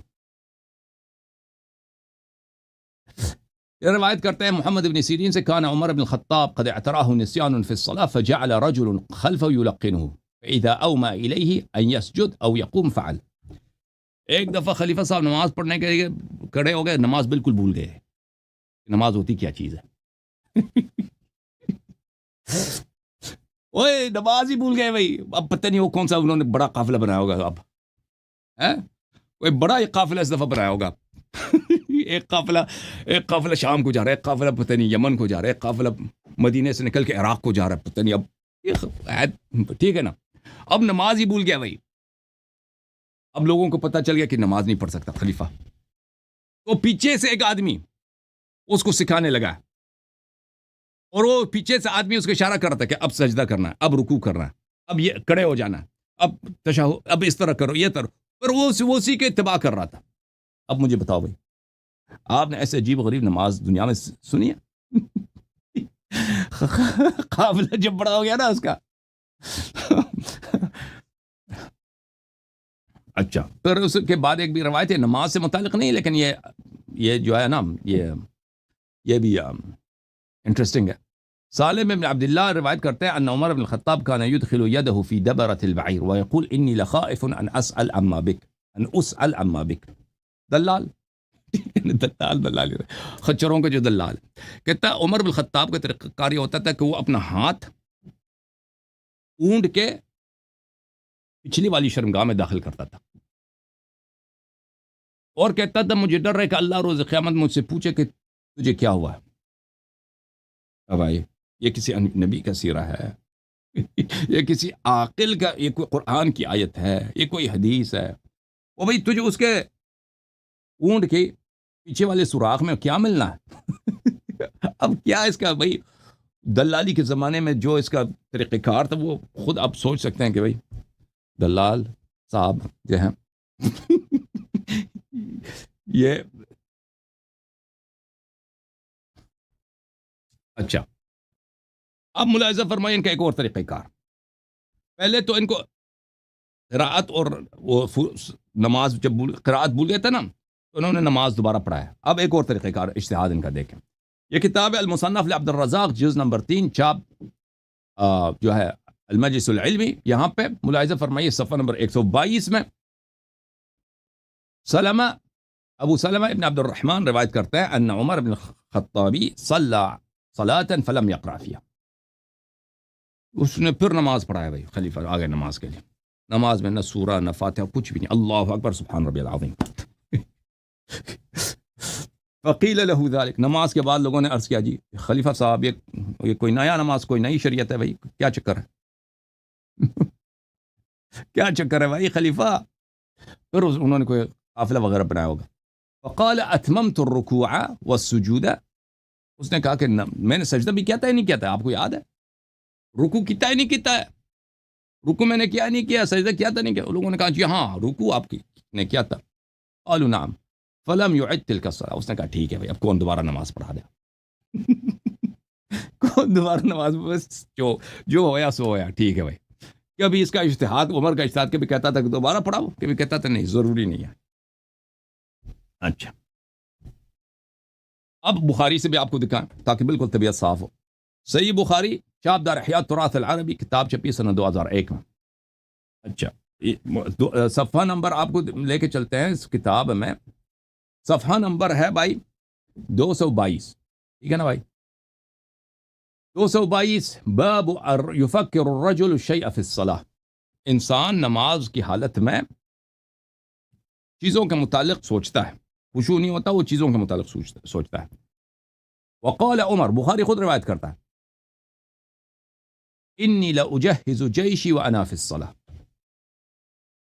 میں لشکر کو سامان دیتا ہوں، لشکر کو خچر، وہ دلالی لشکر بنا رہا ہے نا نماز کی حالت۔ اب خچر کس کے پاس، گدھا کس کے پاس ہونا چاہیے، اونٹ پہ کون ہوگا، کس کو سواری نہیں ملنی ہے، کس کو سواری ملنی ہے۔ انی اجہز جیشن وانا فی الصلاۃ، میں نماز میں جب شروع ہو جاتا ہوں نا، تو میں وہ قافلہ بنانے کے چکر میں ہوتا ہوں۔ لشکر، قافلہ، سواری پہ کس نے بیٹھنا ہے، سواری پہ کس نے نہیں بیٹھنا، سواری کون سے سامان کس گدے پہ ڈالنا ہے نا بھائی، ہے کہ نہیں؟ اچھا، یہ روایت ہم نے آپ کو دکھا دی، یہ روایات صحیح ہیں نہیں ہے، ملاحظہ فرمائیے۔ یہ کتاب فتح الباری بشرح سقیم البخاری، تعلیف الحافظ ابن حجر الاسقلانی، جز نمبر 3، چھاپ دار الفکر، کتاب چھپی ہے سنہ 1428، 2007 ہجری، دار الفکر بیروت میں۔ یہ صفحہ نمبر 324 ہے، اسی روایت کے ذیل میں عمر صاحب نے کیا کہا؟ قال عمر انی لاجہز جیشی وانا فی الصلاۃ، میں تے لشکر بنانے دے چکر وچ ہوندا جب میں نماز پڑھتا ہوں، میں جب نماز پڑھتا ہوں نا، میں قافلہ بناتا ہوں، لشکر بناتا ہوں۔ وہ کئی روایات لے کے آتا ہے۔ اچھا، کہتا ہے وروا فروى ابن أبي شيبة من طريق عروة ابن الزبير بل ورجال هذه الآثار ثقات. وہ 4 روایت لے کے آتا ہے اور کہتا ہے یہ سب روایت صحیح ہیں. حافظ ابن حجر کہتا ہے جتنی روایتیں لاتا ہے نا کہتا ہے یہ سب روایتیں صحیح ہیں. ورجال هذه الآثار یہ سب احادیث صحیح ہیں. اچھا پہلی روایت یہ ہے ابن ابی شیبہ نے روایت کیا ہے عروہ ابن زبیر سے قال عمر انی لاحسب جزیۃ البحرین وانا فی الصلاۃ. کہتا ہے میں جب نماز میں ہوتا ہوں نا وہ قافلہ جو بحرین سے آتا ہے بحرین سے جو ٹیکس لے کے آتا ہے میں اس کے ساتھ ہوتا ہوں. اس کا بھائی آدمی ہے دلال اس کی سوچ ہی ہو گئی بحرین سے جو آ رہا ہے کہ ابو ہریرہ نے وہ اس کس گدے پہ کون سی سامان ڈال دیا کس خچر پہ کون سا سامان ہے بھائی وہ خچر وہ راستے میں اس کو کھانے دیا نہیں دیا ٹھیک ہے نا اسی سوچ میں ہوتا ہے. میں جب پہلی روایت یہ ہے ٹھیک ہے نا حافظ ابن حجر وہ یہ سب صحیح ہیں. دوسری روایت کہتے ہیں کہ احمد نے کتاب صالح ابن احمد نے اب احمد ابن حنبل سے کتاب مسائل میں روایت کی ہے کہ ان عمر صلى المغرب فلم يقرأ فلما انصرف قالوا يا امير الفاسقين انك لم تقرأ قال اني حدثت نفسي وانا في الصلاة بعير جهزتها من المدينة حتى دخلت الشام ثم عاد وعاد القراءة. اس لوگوں نے اس سے عمر نے کہ نماز پڑھایا اور اس نے فاتحہ سورہ کچھ قرآن کچھ نہیں پڑھا نماز میں. تو لوگوں نے اس سے کہا کہ یہ کیا نماز ہے بھائی کہ آپ نے کیا نماز پڑھا ہے. تو اس نے کہا کہ ہاں غلطی ہو گئی ہے میں وہ ایک قافلہ میں نے بنایا تھا قافلہ میں نے بنایا تھا مدینہ سے شام جانے کے لیے. تو میں نے مرحلہ بمرحلہ ہر منزل میں اسی قافلے کے ساتھ تب میں نے اس کو وہاں پہنچا شام تک پہنچا دیا ہے مدینہ سے شام تک میں نے اس کو پہنچا دیا. اچھا تیسرا حدیث وہ جو نقل کرتا ہے ایاز الاشعری سے صلى عمر المغرب فلم يقرأ فقال له ابو موسى انك لم تقرأ فاقبل على عبد الرحمن بن عوف صدق فعاد. اچھا پھر عبد الرحمن ابن وہ ایک دفعہ عمر نے نماز پڑھایا تو اس نے کوئی سورہ وغیرہ نہیں پڑھا. تو ابو موسیٰ اشعری نے کہا کہ تو نے سورہ نہیں پڑھا. تو صحابہ اگر عدول ہوتے عمر کے نزدیک وہ عبد الرحمن سے نہیں پوچھتا. ابو موسیٰ اشعری نے کہا تو کافی ہے. تو اس کا ابو موسیٰ اشعری کے بات پہ یقین نہیں آیا. عبد الرحمن سے بھی پوچھا عبد الرحمن ابن عوف سے کیا میں نے یہی ہوا. تو اس نے کہا جی ہاں. تو اس نے دوبارہ سے نماز پڑھایا قال لیس اور عمر نے کہا لا صلاة لیست فیہا قراءة انما شغلنی عیر جہزتها الى الشام فجعلت اتفکر فیہا. کہتا ہے کہ میں نماز میں سورہ پڑھنا واجب ہے. عمر نے کہا نماز دوبارہ اس نے پڑھا ہے. اس نے کہا نماز میں سورہ پڑھنا واجب ہے لیکن میں نے جو ہے کیا بنایا ایک قافلہ بنایا تھا. قافلہ کا مقصد وہ مدینے سے شام کی طرف میں اس کو بھیج رہا تھا. میں اس کے ساتھ ساتھ چل رہا تھا بھی قافلے کے ساتھ. اور چوتھی جو روایت نقل کرتا ہے حنظلہ ابن راہب سے ان عمر صلى المغرب فلم يقرأ في الركعة الأولى فلما كانت الثانية قرأ بفاتحة الكتاب مرتين فلما فرغ وسلم سجد سجدتي السهو. بلی تو کہتا ہے کہ عمر نے ایک دفعہ نماز پڑھا ہے پہلی رکعت میں اس نے کچھ نہیں ہے قرآن نہیں پڑھی. دوسری رکعت میں اس نے ڈبل پڑھی ہے 2 سورتیں پڑھی اور 2 مرتبہ فاتحہ پڑھی ہے اور پھر اس نے سجدہ سہو بھی کیا آخر میں. اچھا اس روایت نقل کرنے کے بعد حافظ ابن حجر کہتے ہیں ورجال هذه الاثار ثقات. یہ سب رجال اس کے ثقات ہیں. اچھا علامہ امینی رحمۃ اللہ علیہ اپنے کتاب الغدیر میں یہ کتاب الغدیر ہے علامہ امینی رحمۃ اللہ علیہ کی جز نمبر 7 سب علامہ امینی رحمۃ اللہ علیہ کی علو مقام کے لیے صلوات پڑھیں. اللہم صل علی محمد وآل محمد وعجل فرجہم الشریف. اور امام زمانہ عجل اللہ تعالی فرجہ الشریف کی تعجیل کے فرج کی تعجیل کے لیے 3 صلوات پڑھیں. اللہم صل علی محمد وآل محمد وعجل فرجہ. اللہم صل علی محمد وآل محمد وعجل فرجہ. اللہم صل علی محمد وآل محمد وعجل فرجہ. یہ غدیر ہے جلد نمبر 6 ہے چاپ مؤسسۃ العالمی ہے سنہ 1994 میں چھپی ہے. یہاں پر صفحہ نمبر 137 میں اجتہاد الخلیفہ فی قراءۃ الصلاۃ فاروق کی اجتہاد قراءات میں. انہی روایت کو نقل کرنے کے بعد علامہ امینی رحمۃ اللہ علیہ اگلے صفحے میں فرماتے ہیں يظهر من هذه الموارد وتكرر القصة فيها أن الخليفة لم يستند في صلواته هاتيك إلى أصل مسلم. آپ کو پتہ چلتا ہے یہ روایات دیکھ کر کہ عمر کے پاس نماز میں اگر سورہ نہ پڑھے، انسان فاتحہ نہ پڑھے، اس کے پاس کوئی طریقہ حل نہیں تھا. اس کے پاس کوئی حدیث کو کبھی دوبارہ پڑھاتا ہے، کبھی دوبارہ نہیں پڑھاتا، کبھی صرف سجدہ سہو کرتا ہے، کبھی سجدہ سہو نہیں کرتا. ٹھیک ہے نا؟ کون سا صحیح ہے بھائی؟ شریعت کون سا کہتا ہے کہ کیا ڈرامہ ہے ہر دفعہ تو نماز میں بھائی فاتحہ وغیرہ نہیں پڑھتا، پھر اس کے بعد یا کبھی نماز دوبارہ پڑھاتے ہو، کبھی دوبارہ نہیں پڑھاتے، کبھی سجدہ سہو کرتے ہو، کبھی کہتے ہو کہ اگر رکوع صحیح ہے، سجود صحیح تو کافی ہے، کبھی کہتے ہو کہ نہیں بلی لا قرات لا صلاۃ الا بفاتحۃ الکتاب، کبھی یہ کہتے ہو. بھائی کیا طریقہ کار ہے تمہارا؟ فمرة لم يقرأ في الركعة الأولى فيقضيها في الثانية، ایک دفعہ یہ ہے کہ رکعت اول میں نہیں پڑھتا، پہلی رکعت میں نہیں پڑھتا، دوسری رکعت میں سورہ اور سورہ فاتحہ کی قضا کر لیتا ہے. ويسجد سجدتي السهو، اور اس کے بعد سجدہ سہو کرتا ہے. واخرى اکتفى بحسن الركوع والسجود عن الاعادة وسجدتي السهو، اور دوسری دفعہ وہ بھئی اعادہ نہیں کرتا، کہتا ہے رکوع سجود صحیح ہے تو ٹھیک ہے، دوبارہ پڑھنے کی ضرورت نہیں ہے. وطورا نراه يحتاج بالاعادة، اور ایک دفعہ دیکھتے ہیں کہ دوبارہ نماز پڑھاتا ہے. بلی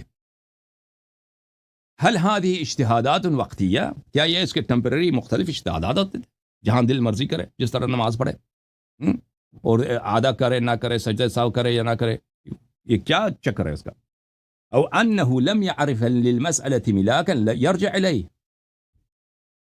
اور یا یہ کہیں کہ عمر کو نہیں معلوم تھا، اس کو نہیں معلوم تھا کہ اس کا حل کیا ہے، کہ اگر انسان سورہ حمد نہ پڑھے، سورہ فاتحہ نہ پڑھے تو اس کا اعادہ واجب ہے یا واجب نہیں ہے، اس کو نہیں پتا تھا، اسی لیے کبھی اعادہ کرتا تھا، کبھی نہیں کرتا تھا. ٹھیک ہے نا؟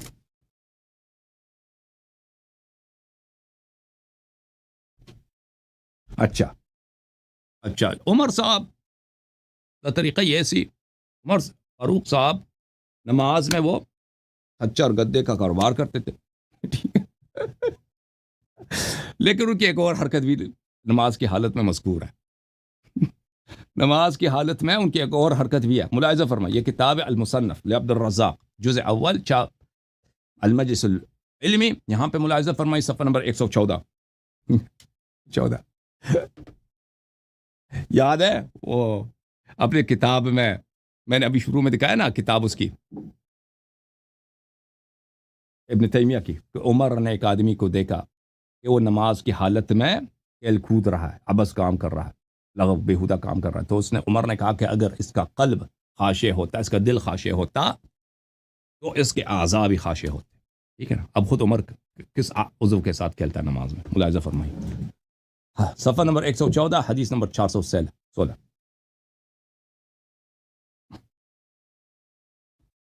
ان عمر بن الخطاب بینہ ہوا قائم یصلی بالناس حین بدأ بالصلاة، عمر صاحب نماز پڑھانے لگے، خلیفہ ہے. ٹھیک ہے، صحابی ہے، واجی ہوا، فاروق ہے، فاروق صاحب آئے نماز پڑھانے واسطے. تو لوگ بھی پیچھے وہ کھڑے ہو گئے کہ بھئی خلیفے کے پیچھے ہم نماز پڑھ رہے ہیں، اللہ کی عبادت کر رہے ہیں. فظلت یدہ علی ذکرہ، اس نے اپنا ہاتھ ڈال دیا وہاں پہ.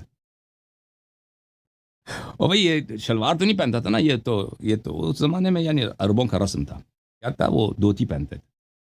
اب میں نہیں کہہ سکتا کہ اس نے ناڑے کے نیچے ہاتھ ڈال دیا، کیونکہ ناڑا شلوار میں ہوتا ہے، لیکن دھوتی میں جو ہوتا ہے نا، جو اس کو بولتے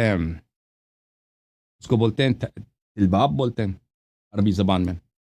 وہ دھوتی کو آپ نے پہنا ہوگا، اگر آپ احرام وغیرہ میں بھی گئے نا، جب دھوتی پہنتے ہیں تو اس کو کچھ حصے کو آپ لپیٹتے ہیں، اسی سے اس کو ٹائٹ کرتے ہیں دھوتی سے. ٹھیک ہے نا؟ وہ ناڑے کا کام دے دیتا ہے، اس کو ناڑا بھی آپ کہہ سکتے ہیں، ناڑا نہیں ہے لیکن ناڑے کی طرح اس نے وہ نیچے ہاتھ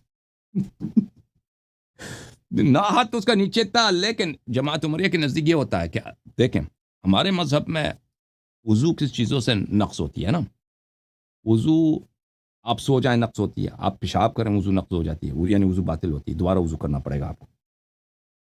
آپ بڑا پاخانہ کریں، آپ سے ریح نکل جائے، آپ جو ہیں جنوب ہو جائیں، یہ چیزیں اس سے وضو باطل ہو جاتی ہیں. جماعت عمریہ کے نزدیک یہ ہے کہ اگر کوئی اپنی آگے والی شرمگاہ کو ہاتھ لگائے، مرد اگر اپنے آگے والی شرمگاہ کو ہاتھ لگائے تو اس کی نماز باطل ہوتی ہے، تو اس کی کیا بات ہے، وضو باطل ہوتی ہے. تو عمر کا ہاتھ ادھر ہی تھا. اب کس لیے ادھر تھا؟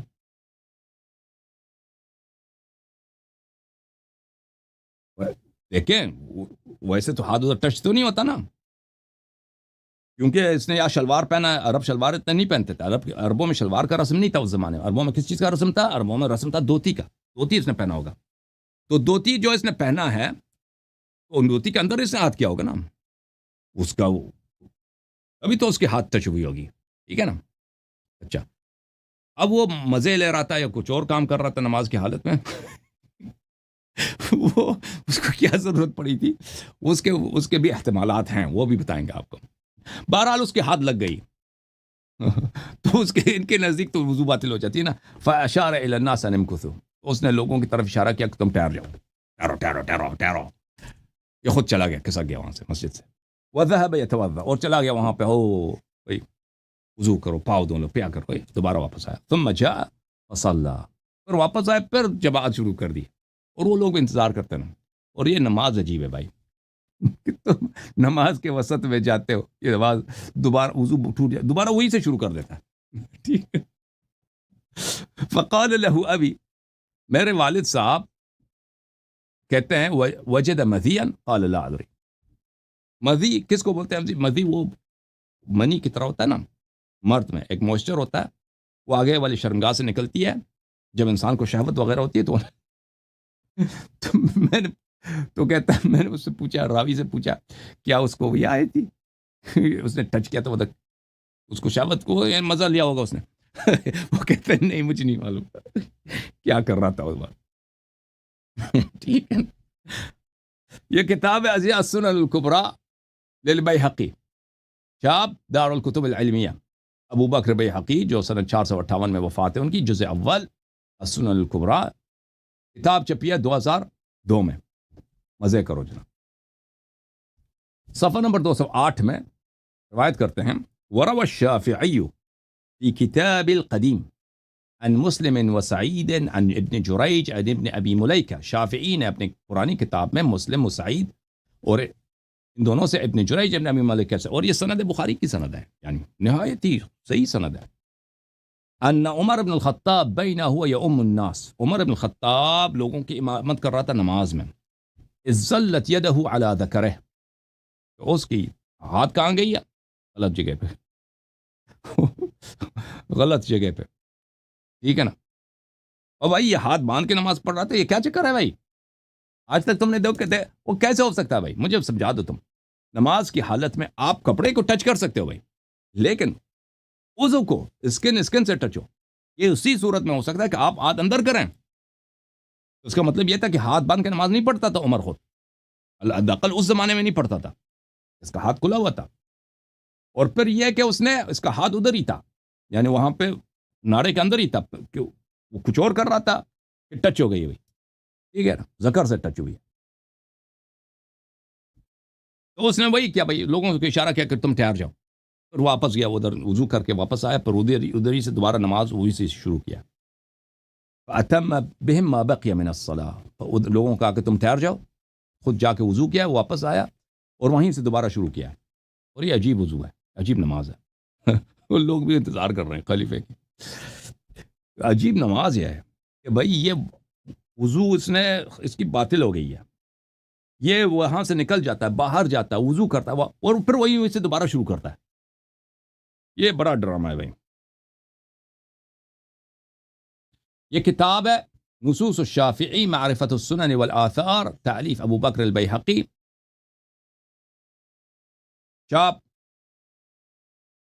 دار الوعی قاہرہ میں کتاب چھپی ہے سنہ 1991 میں، ملاحظہ فرمائی، صفحہ نمبر 392، حدیث نمبر 38، ابن ابی ملیکہ روایت کرتے ہیں کہ عمر بن الخطاب امامت فرما رہے تھے لوگوں کی، احسبہ قد صلی رکعۃ او اکثر، کہتے ہیں کہ ایک رکعت سے زیادہ وہ پڑھا چکے تھے، یعنی دوسری رکعت میں تھے یا تیسری میں تھے یا چوتھی میں تھے، ایک سے زیادہ بھی پڑھا چکے تھے، اگر ایک پڑھا چکے تھے تو دوسری میں، اگر اس سے زیادہ پڑھا چکے تھے تو یا تیسری میں یا چوتھی میں، ٹھیک ہے نا؟ اذ ظلت یدہ علی ذکرہ، اس کا ہاتھ جو ٹچ ہوا ہے، کہاں سے ٹچ ہوا ہے؟ اس کے اپنے اس نے اپنے آگے والی شرمگاہ سے اس کو ٹچ کیا پھر اس سے وہی لوگوں کو کہہ رہے کہ ٹھہر جاؤ ٹھہر جاؤ ٹھہر جاؤ ٹھہر جاؤ ٹھہر جاؤ ٹھہر جاؤ ٹھہر جاؤ ٹھہر جاؤ، میں وضو بنانا پیا، وہ ادھر سے چلا گیا کہ میں ٹھیک ہے وضو بنا کے واپس آئے، پھر ادھر ہی سے نماز دوبارہ شروع کی اور ان کی جماعت نہیں ٹوٹی ہے. واہ جی واہ، واہ جی واہ. کتاب المصنف في الاحاديث والاثار تالیف ابن ابی شیبہ الکوفی، جزء الثانی، چھاپ دار التاج، صفحہ نمبر 144. اب وہ ہاتھ ادھر کیا کر رہا تھا یہ عمر؟ ٹھیک ہے نا بھائی، اس کا ہاتھ ادھر کیا کر رہا تھا؟ ایک احتمال تو وہی ہے کہ راوی نے شک کیا کہ بھائی آدمی غلط کام کر رہا تھا نماز کی حالت میں. ٹھیک ہے نا، خود سے پوچھا کہ اس کی مزی آئی تھی، یعنی شہوت والا پانی نکل آیا تھا. ٹھیک ہے نا، ایک تو احتمال یہی ہے. میں معافی چاہتا ہوں آپ سب سے، بہنوں سے، بچوں سے. ایک احتمال تو یہی ہے. دوسرا جو احتمال ہے وہ یہ ہے جو ابن ابی شیبہ نے روایت کیا، حدیث نمبر 7478، صفحہ نمبر 144 میں عبد الرحمن بن الاسود روایت، کان عمر بن الخطاب یقتل القملة في الصلاة حتى يظهر دمها على يده. عمر بن الخطاب جب نماز میں شروع ہوتے تھے تو وہ شروع کرتے تھے جوئیں کو قتل کرنا. جوئیں سمجھتے ہیں نا؟ میں صحیح کہہ رہا ہوں لفظ جوئیں؟ اردو میں جوئیں بولتے ہیں نا. وہ ایک حشرہ ہوتا ہے، بڑا خبیث حشرہ ہوتا ہے جو انسان نہاتا نہیں ہے نا، دھوتا نہیں اس کے بدن میں وہ بہت زیادہ آ جاتا ہے. ٹھیک ہے نا، جن گھرانوں میں وہ صفائی نہیں ہوتی، بچے نہیں دھوتے، ماں باپ نہیں دھوتے، نہاتے نہیں ہیں، کپڑے صاف نہیں کرتے، وہ انسان کے بالوں میں، انسان کی داڑھی میں آ جاتا ہے نا. اس کو کیا بولتے ہیں؟ جوئیں بولتے ہیں. اردو زبان میں صحیح کہہ رہا ہوں؟ نہیں صحیح کہہ رہا ہوں؟ لکھ دو بھائی، وہ لکھ دو. کیا ہو گیا کامنٹ والوں کو؟ لکھ دو بھائی، صحیح ہے لفظ یا غلط ہے؟ کی کہتے ہیں اردو والے، لکھنؤ والے، لاہور والے کیا کہتے ہیں اس کو؟ جوئیں ہی بولتے ہیں نا. انگلش میں اس کی جو ہے مفرد لاؤس ہے اور اس کی جمع ہے جوئیں، اس کی جمع ہے لائس. اچھا، تو روایت فرماتے ہیں کہ عمر بن خطاب، کان عمر خطاب یقتل القملة في الصلاة حتى يظهر دمها على يده. عمر بن خطاب نماز میں شروع ہو جاتے تھے وہ جوئیں پکڑنے میں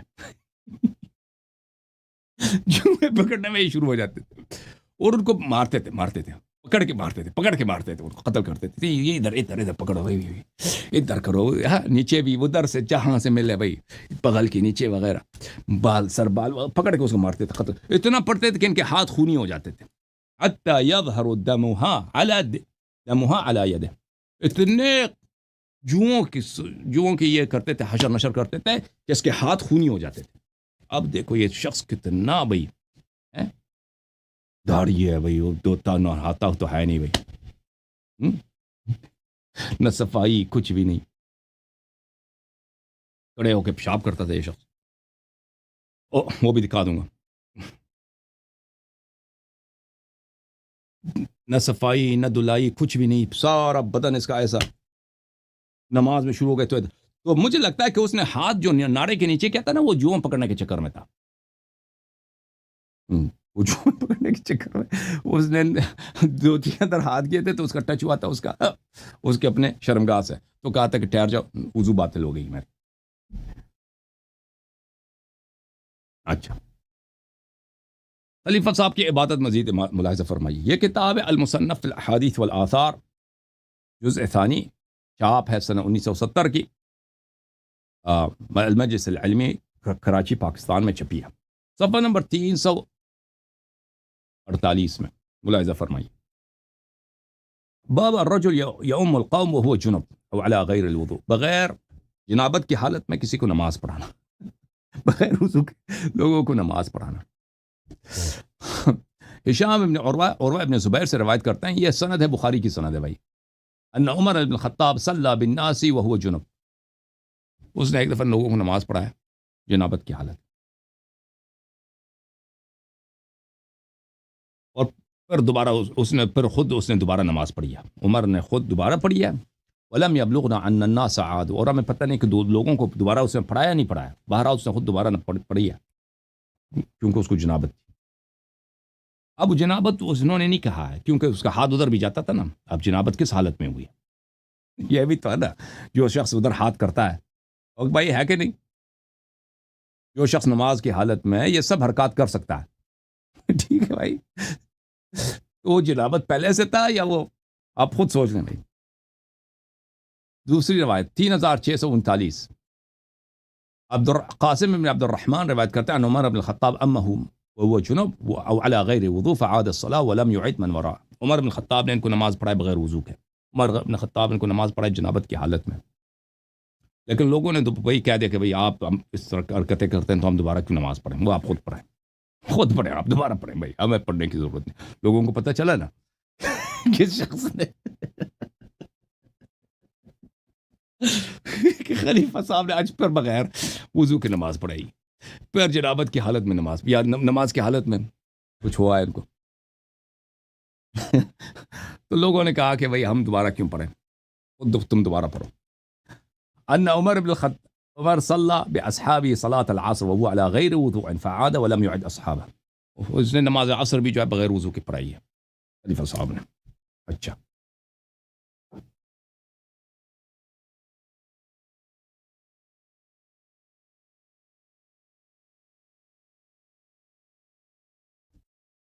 یہ صفحہ نمبر 349 میں حدیث نمبر 3656 ہے.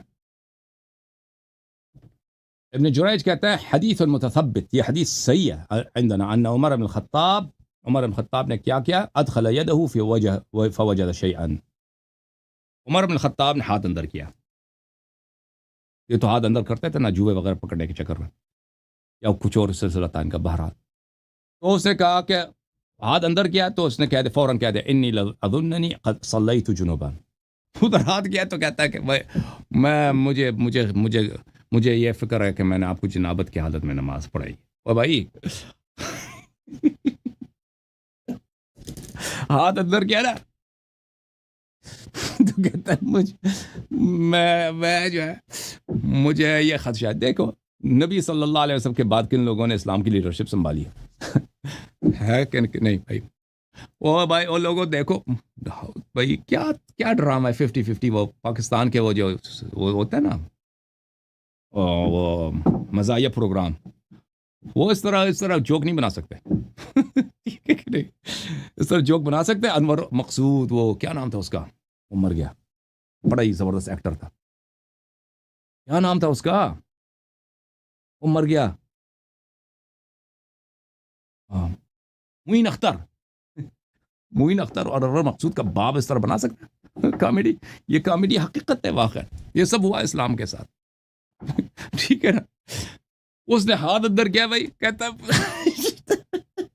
ہے جنوب ہے, مجھے خوف ہے کہ جنوب ہے. کہتا ہے میں نے آپ کو جناب پھر کیا کہتا ہے انا اذا اصابنا الودک لانت عروقنا. کہتا ہے کہ جب ہم چربی کھاتے ہیں, ہمارا بدن جب کچھ ہوتا ہے, خلیفہ تب پیسے بہت تھے بھائی, اچھا کھانا کھاتا تھا, تو ہماری جو رگیں یہ سست ہو گئی ہیں. رگ سست ہو گئے بھائی نماز کی حالت میں اس نے کچھ کیا تھا. پھر اس نے دوبارہ گیا ثم اغتسل فصلى الصبح ولم يأمر الناس ان يصلوا. پھر ادھر گیا, پھر کہتا ہے میں غسل کرتا ہوں تم نہ کرو, اور خود گیا غسل کیا, دوبارہ اس نے نماز پڑھی. حالت یہ ہے بھائی. فاروق صاحب اچھا مزے کے اور ان کا فتویٰ دے کہ نماز کے متعلق ان کا فتویٰ ہم دیکھیں. رسول پاک صلی اللہ علیہ وسلم کا فتویٰ یہ ہے, ان کی حدیث ہے کہ انسان نماز جب پڑھتا ہے سجدہ کس پہ ہو, سجدہ زمین پہ ہو. جس نے سجدہ زمین پہ نہیں کیا اس کی نماز ہی نہیں ہے. میں پہلے وہ حدیث آپ کو دکھاؤں. یہ کتاب المستدرک علی الصحیحین, چاپ دار الفکر, الجزء الاول, کتاب چھپی ہے سنہ 2009 میں. ملاحظہ فرمائیے یہ صفحہ نمبر 326 ہے, یہ حدیث نمبر 815 ہے. ایک شخص آیا, یہ حدیث صحیح علی شرط الشیخین, اس نے کہا, حاکم نے کہا 815 ہے نا. ذہبی نے کیا کہا, وافقہ الذہبی فی التلخیص علی شرطہما. ذہبی نے تلخیص مستدرک میں کہا ہے کہ بشرط بخاری مسلم یہ صحیح ہے, حدیث بشرط بخاری مسلم. حاکم کے نزدیک, ذہبی کے نزدیک بھی صحیح ہے. اوکے. ایک شخص آیا مسجد میں نماز پڑھنے کے لیے, اس نے نماز پڑھی ہے. رسول پاک صلی اللہ علیہ وسلم نے اس کو دیکھا کہ تو نے نماز پڑھی ہے. اس سے فرمایا, وہ شخص آ کے اس نے سلام کہا ہے. رسول پاک صلی اللہ علیہ وسلم نے اس کے سلام کا جواب دیا اور کہا وعلیک ارجع صلی فإنک لم تصلی, تم پہ سلام ہو, واپس جاؤ, دوبارہ نماز پڑھو, تو نے نماز نہیں پڑھی ہے. اس شخص نے 2-3 دفعہ نماز پڑھی ہے. ہر دفعہ پیغمبر صلی اللہ علیہ وسلم فرماتے تھے کہ تیری نماز نہیں ہے. تو اس نے آخر پوچھا کہ میری نماز میں کیا خرابی ہے, آپ مجھے سکھائیں. تو رسول پاک صلی اللہ علیہ وسلم نے وضو اور نماز کا طریقہ سکھایا. فکا انہا لا تتم صلاۃ احد، کسی بھی شخص کی نماز نہیں ہوتی. نماز کے مختلف اجزاء بتاتے ہیں. فرمایا فیسجد فیمکن جبہتہ من الارض، فرمایا کہ جب نماز پڑھو، آپ کی نماز نہیں ہوتی اس وقت تک جب تک آپ پیشانی ماتھا زمین پہ نہیں رکھتے سجدے میں. ٹھیک ہے نا. اچھا یہ دیکھا نا، یہ پیغمبر صلی اللہ علیہ وسلم کی سنت. وجعلت لی، یہ بخاری میں مسلم ہے، وجعلت لی الارض مسجدا وطہورا، اللہ تعالیٰ نے مسجد میرے لیے کیا بنایا؟ مسجد کو، زمین کو میرے لیے محل سجود بنایا. یہ کتاب المصنف فی الاحادیث والآثار جز نمبر 3، کتاب چھپی ہے سنہ 1993 مجلس علمی پاکستان کراچی میں. ملاحظہ فرمائی یہاں پہ صفحہ نمبر 234 میں حدیث نمبر 5469 ہے. ان عمر بن الخطاب قال ومن زحمه الناس فليسجد على ظهر اخيه، کہتا ہے جب جماعت ہو جائے نا، جگہ کم ہو، جماعت کر رہے ہوں تو جگہ کم ہے بھائی، کوئی بات، ایک صف دوسرے صف کے ساتھ لگ جاؤ، ایک صف ہے نا دوسرے صف کے پیچھے لگ جاؤ، اس کے پیچھے بالکل ٹچ ہو جاؤ. اور جب اب سجدہ کرنا ہے، کس کے سجدہ کرنا ہے؟ تو اس کے شرمگاہ پہ سجدہ کرو، آگے والے کے، وہ آگے والا سجدہ کرے گا نا، وہ پیچھے والا، ہر صف دوسرے اگلے والے صف کے شرمگاہ پہ سجدہ کرو. اور اسی انہی کے اس فتوے پہ اس طرح عمل ہوتی ہے، اس طرح عمل ہوتی ہے بھائی. یہ نماز ہو رہا ہے، دیکھو بھائی، یہ نماز ہو رہا ہے، یہ بھائی، یہ عمر صاحب کا فتویٰ ہے. پیغمبر صلی اللہ علیہ وسلم کا کیا فتویٰ تھا کہ زمین پہ سجدہ کرو؟ ان کا ہے کہ بھائی تم ایک دوسرے کے اوپر چڑھ جاؤ. صحیح ہے بھائی کہ نہیں؟ ان کا ایک اور کرامت میں آپ کو دکھا دوں تاکہ بالکل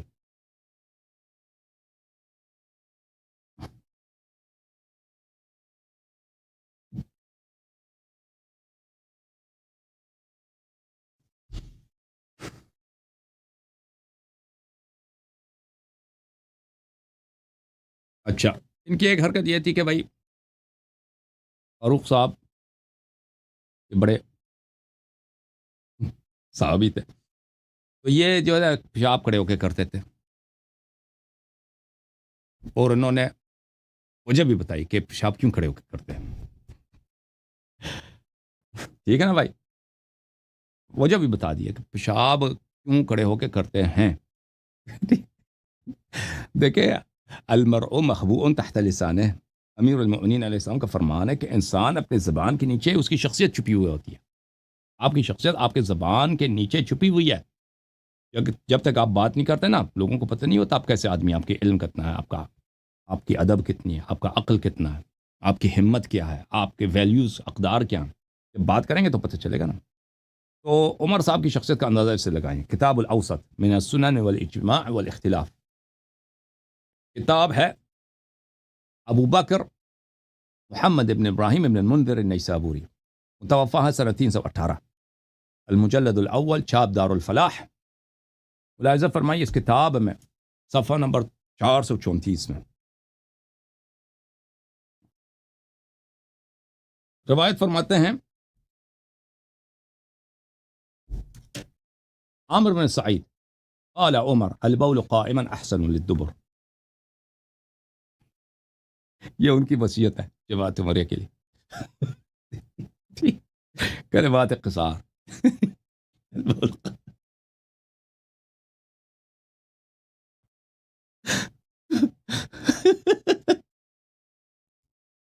دبر کس کو بولتے ہیں بھائی؟ دبر بولتے ہیں پچھلے والی شرمگاہ کو.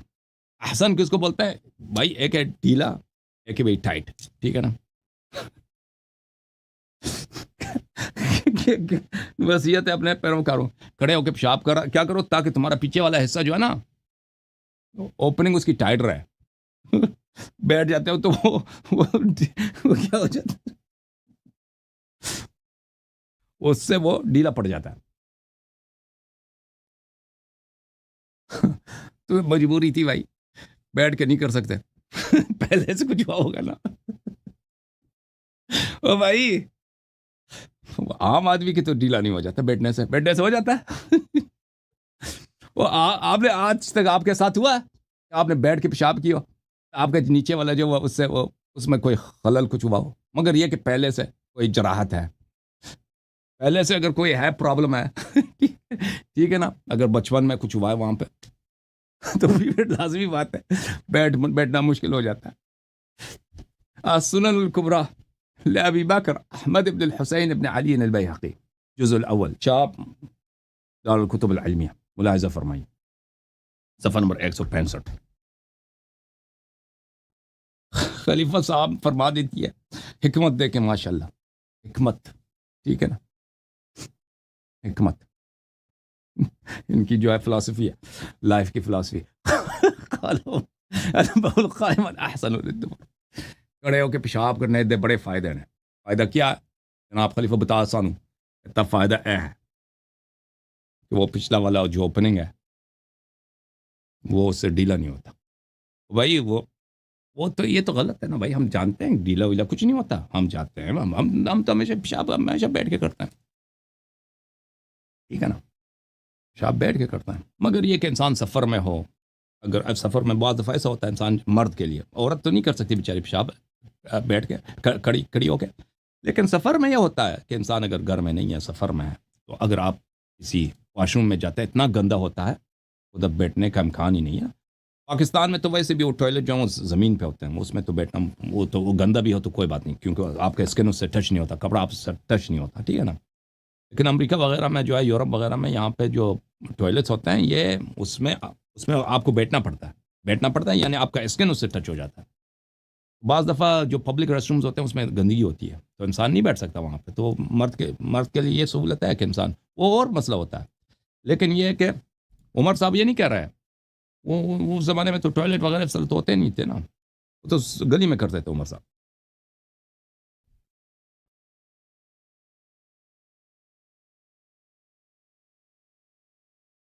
یہ فاروق صاحب کی مسند ہے, مسند الفاروق عمر بن الخطاب تالیف ابن کثیر دمشقی, جلد نمبر 1, چھاپ دار الفلاح. کتاب چھپی ہے 2009 میں دار الفلاح قاہرہ میں, مصر میں چھپی ہے, فیوم مصر میں چھپی ہے. سالم روایت کرتے ہیں ان عمر اتى سباطة قوم فبال قائما ففجج حتى رحمته. میں نے دیکھا عمر کو کہ وہ ایک قوم کے باغ کے ساتھ آ گئے. باغ ہوتا ہے, باغ کی دیوار ہوتا ہے, ان کی چار دیواری ہوتی ہے, اس کے ساتھ آ کے وہ کھڑے ہو کے پیشاب کر دی عمر. پھر میں نے دیکھا جس انداز سے کھڑا تھا پیر اس نے کھول دیے تھے. اس کے پیر بڑے اب ایک دوسرے کے قریب نہیں تھے. پیر اس کے بڑے ایک دوسرے کے وہ جیسے وہابی نماز پڑھتے ہیں نا وہ پیر کھول دیتے ہیں, سب سے پیر کھول دیے تھے. اس سے کھڑے ہو کے پیشاب کر رہے تھے. تو مجھے بڑا ترس آیا کہ اس لیے کیوں کرتا ہے, یہ کیا طریقہ کار ہے اس کا. وہ شخص کہتا ہے. دوسرا حدیث ہے رأيت عمر يبول قائما ففرج حتى رحمته وهذا ايضا صحیح. یہ حدیث بھی صحیح ہے. میں نے عمر کو دیکھا کھڑے ہو کے پیشاب کرتا تھا اور اپنے پیر کھولتا تھا اس طرح, تو مجھے ترس آتا تھا کہ یہ اس طرح کیوں کرتا ہے. پھر وہ کہتا تھا کان عمر بن خطاب یقول البول قائما احسن للدبر والبول جالسا ارخى للدبر. اس نے بالکل اپنی لائف کی فلسفی بتا دی. کہتا ہے کھڑے ہو کے پیشاب کرنے کا فائدہ یہ ہے وہ پچھلا والا جو شرمگاہ ہے وہ اس سے ڈھیلا نہیں ہو جاتا, اور بول جالسن ارخى للدبر. اور جب میں بیٹھ کے پیشاب کروں عمر کہتے ہیں اس کا یہ ہوتا ہے کہ وہ میرا جو پیچھے والا حصہ وہ ڈھیلا ہو جاتا, کھل جاتا. اس کے اپنے الفاظ ہیں میرے کوئی, اور یہ میری شرح نہیں, خود عمریہ نے خود اس طرح شرح کیا.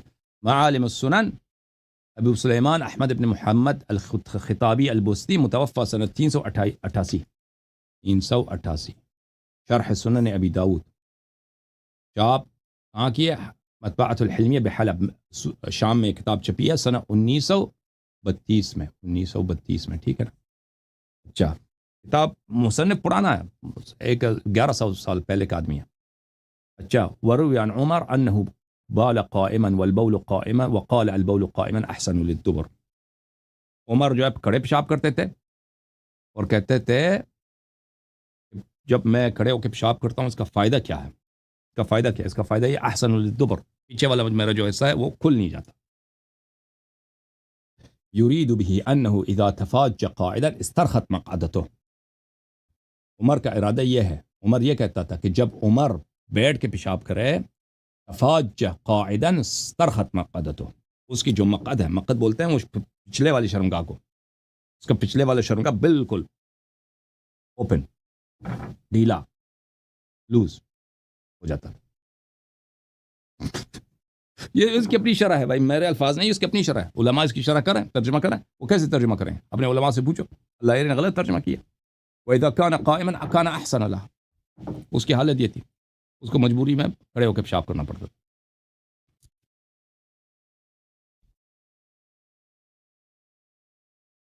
خطابی بستی کون ہے عزیزو؟ یہ ملاحظہ فرمائیں. طبقات الشافعیة الكبرى الجزء الثالث لأبو نصر عبد الوهاب ابن علی ابن عبد الکافی السبکی، متوفى سنة 771، یہاں پر صفحہ نمبر 181.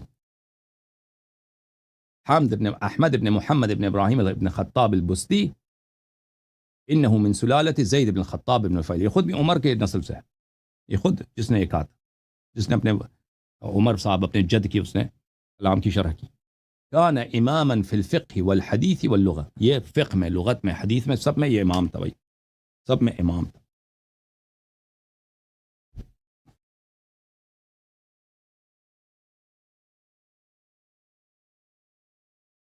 فتح المنان شرح تحقیق کتاب الدارمی المسمى بمسند الجامع، تعلیف کس کی ہے؟ ابی عبداللہ ابن عبد الرحمن. اچھا، ملاحظہ فرمائیے کتاب سن 1999 میں چھپی، اس کتاب میں بھی صفحہ نمبر 96 میں اسی بات کی شرح ہے. عمر صاحب نے کہا، عمر جو ہے پیشاب کرتے تھے کھڑے ہو کے.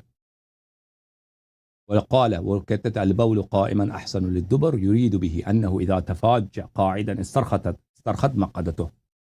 عمر کھڑے ہو کے پیشاب کرتے تھے اور کہتے تھے کہ کھڑے ہو کے پیشاب کرنا یہ میرے پچھلے حصے کے لیے مفید ہے. اس کا ارادہ، اس کا مقصود یہ تھا انه اذا تفاج قاعدا، اگر وہ بیٹھ جاتا تو پیر کھول کے بیٹھ جاتا نا، استرخت مقعدته، اس کی جو پچھلا والا نشیمن گاہ ہے، پچھلا والا حصہ ہے، وہ بالکل لوز ہو جاتا، ختم ہو جاتا. وَإِذَا كَانَ قَائِمًا كَانَ أَحْسَنَ لَهَا، اور کھڑے ہو کے پیشاب کرتا تھا تو یہ اس سے کچھ ٹائٹ رہ جاتا.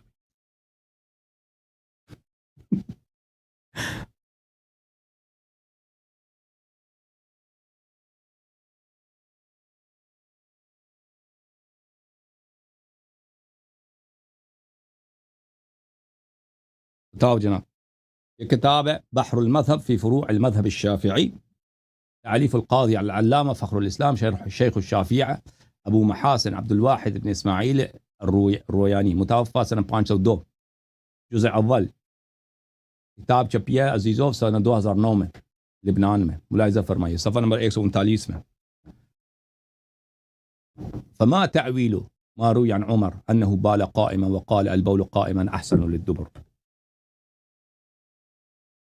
اگر آپ ہم سے پوچھیں کہ عمر صاحب نے فرمایا کہ وہ کھڑے ہو کے پیشاب کرتے تھے اور کہتے تھے کہ کھڑے ہو کے پیشاب کرنا یہ میرے لیے مفید ہے، میرے لیے بہتر ہے، تو اس کی شرح کیا کہتا ہے؟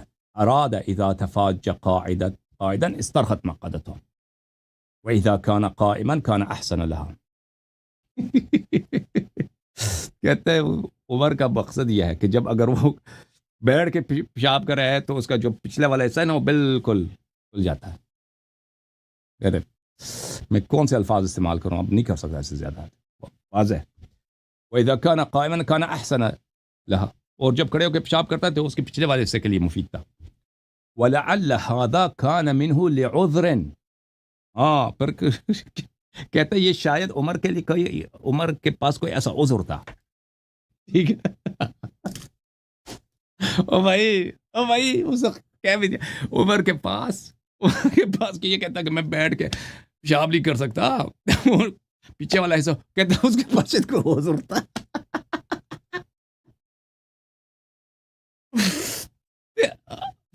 او بھائی ہے کہ نہیں؟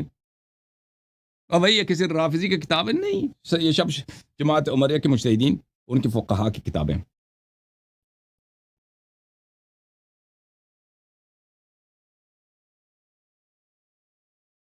اچھا، تو اسی لیے وہ پچھلے حصے کا جب پتہ چلا تو آپ کی خدمت میں پیچھے حصہ اس کے ان کے پچھلے حصے میں کوئی عذر تھا. تو اب پچھلے حصے کی ایک اور کہانی آپ کو سنا دیں. ٹھیک ہے نا بھائی؟ تو یہ کتاب ہے کتاب عیون الاخبار، تالیف ابو عبداللہ ابو محمد عبداللہ ابن مسلم بن قتیبہ الدینوری، متوفى سنہ 276. بہت بڑے حافظ ہیں، بہت بڑے محدث ہیں جماعت عمریہ کے. ان کا ترجمہ بھی آپ کو دکھا دیں گے. کتاب چھپی ہے قاہرہ میں. یہ کتاب قاہرہ میں چھپی ہے. ملاحظہ فرمائیں یہاں پہ کتاب السلطان ہے، یعنی بادشاہ وقت کے احوال کے متعلق کہ اس کو کیا مثلا اس کے کیا سیاست ہونی چاہیے، کیا طریقہ کار ہونی چاہیے. اس میں صفحہ نمبر 276 میں 267 میں 267 میں ملاحظہ فرمائیے.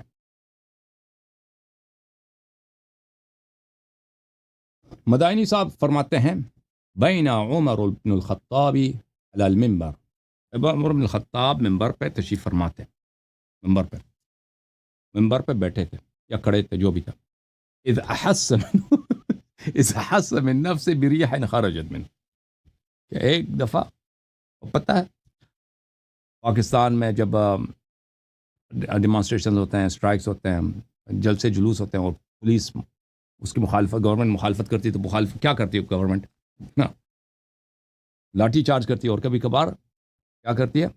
آنسو گیس، ٹیئر گیس اس کو بولتے ہیں، آنسو گیس. اس کی بڑی بدبو ہوتی ہے، آنکھوں کو تکلیف ہوتی ہے. جب شوٹ کرتے ہیں تو اس کی کیا ہوتا ہے؟ اس کی آواز بھی ہوتی ہے. ٹھیک ہے نا؟ اس کو کیا بولتے ہیں؟ آنسو گیس اردو میں. ٹھیک ہے نا؟ عمر صاحب ممبر پہ بیٹھے تھے. ایک دفعہ مسجد میں دھماکہ، آنسو گیس. یہ کہاں سے آیا؟ فقال ایها الناس انی قد میلت بین ان اخافکم فی اللہ وبین اخاف اللہ فیکم فکان ان اخاف اللہ فیکم احب الی الا وانی قد فسوت. یہ آنسو گیس کہاں سے آئی ہے بھائی؟ خلیفہ تو ممبر پر خطبہ فرما رہے، لوگ پریشان، صحابہ کرام بڑے تکلیف میں، بدبو، آنکھوں میں آنسو.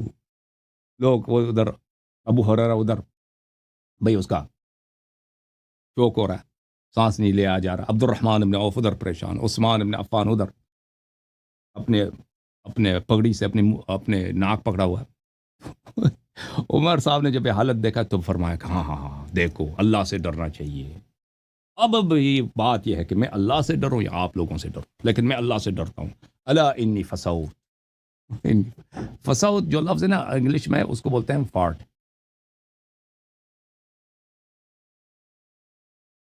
مطلب فارٹ، جس نے فارٹ کیا وہ میں تھا. وہ خود یہ جو ہے فاروق صاحب تھے، وہاں انا انزل لی عید الوضو، اب میں جاتا ہوں وضو بنانے کے لیے، تم نکلنا نہیں، تمہیں دری رہا. ٹھیک ہے. اب کیوں بھائی ایسا ہوا؟ تو پہلے سے مشکل تھا نا، پہلے ہی سے ان کے پچھلے حصے میں مشکل تھا، بیٹھ نہیں سکتے. تاریخ بغداد، ابو بکر بغداد خطیب بغداد کی کتاب ہے تاریخ بغداد، چاپ جز نمبر 10، چاپ دارالکتب العلمیہ. عبداللہ ابن مسلم ابن قتیبہ الدینوری کون ہے؟ یہ صفحہ نمبر 170 ہے بھائی، معاف کیجیے گا، یہ صفحہ نمبر 170 ہے.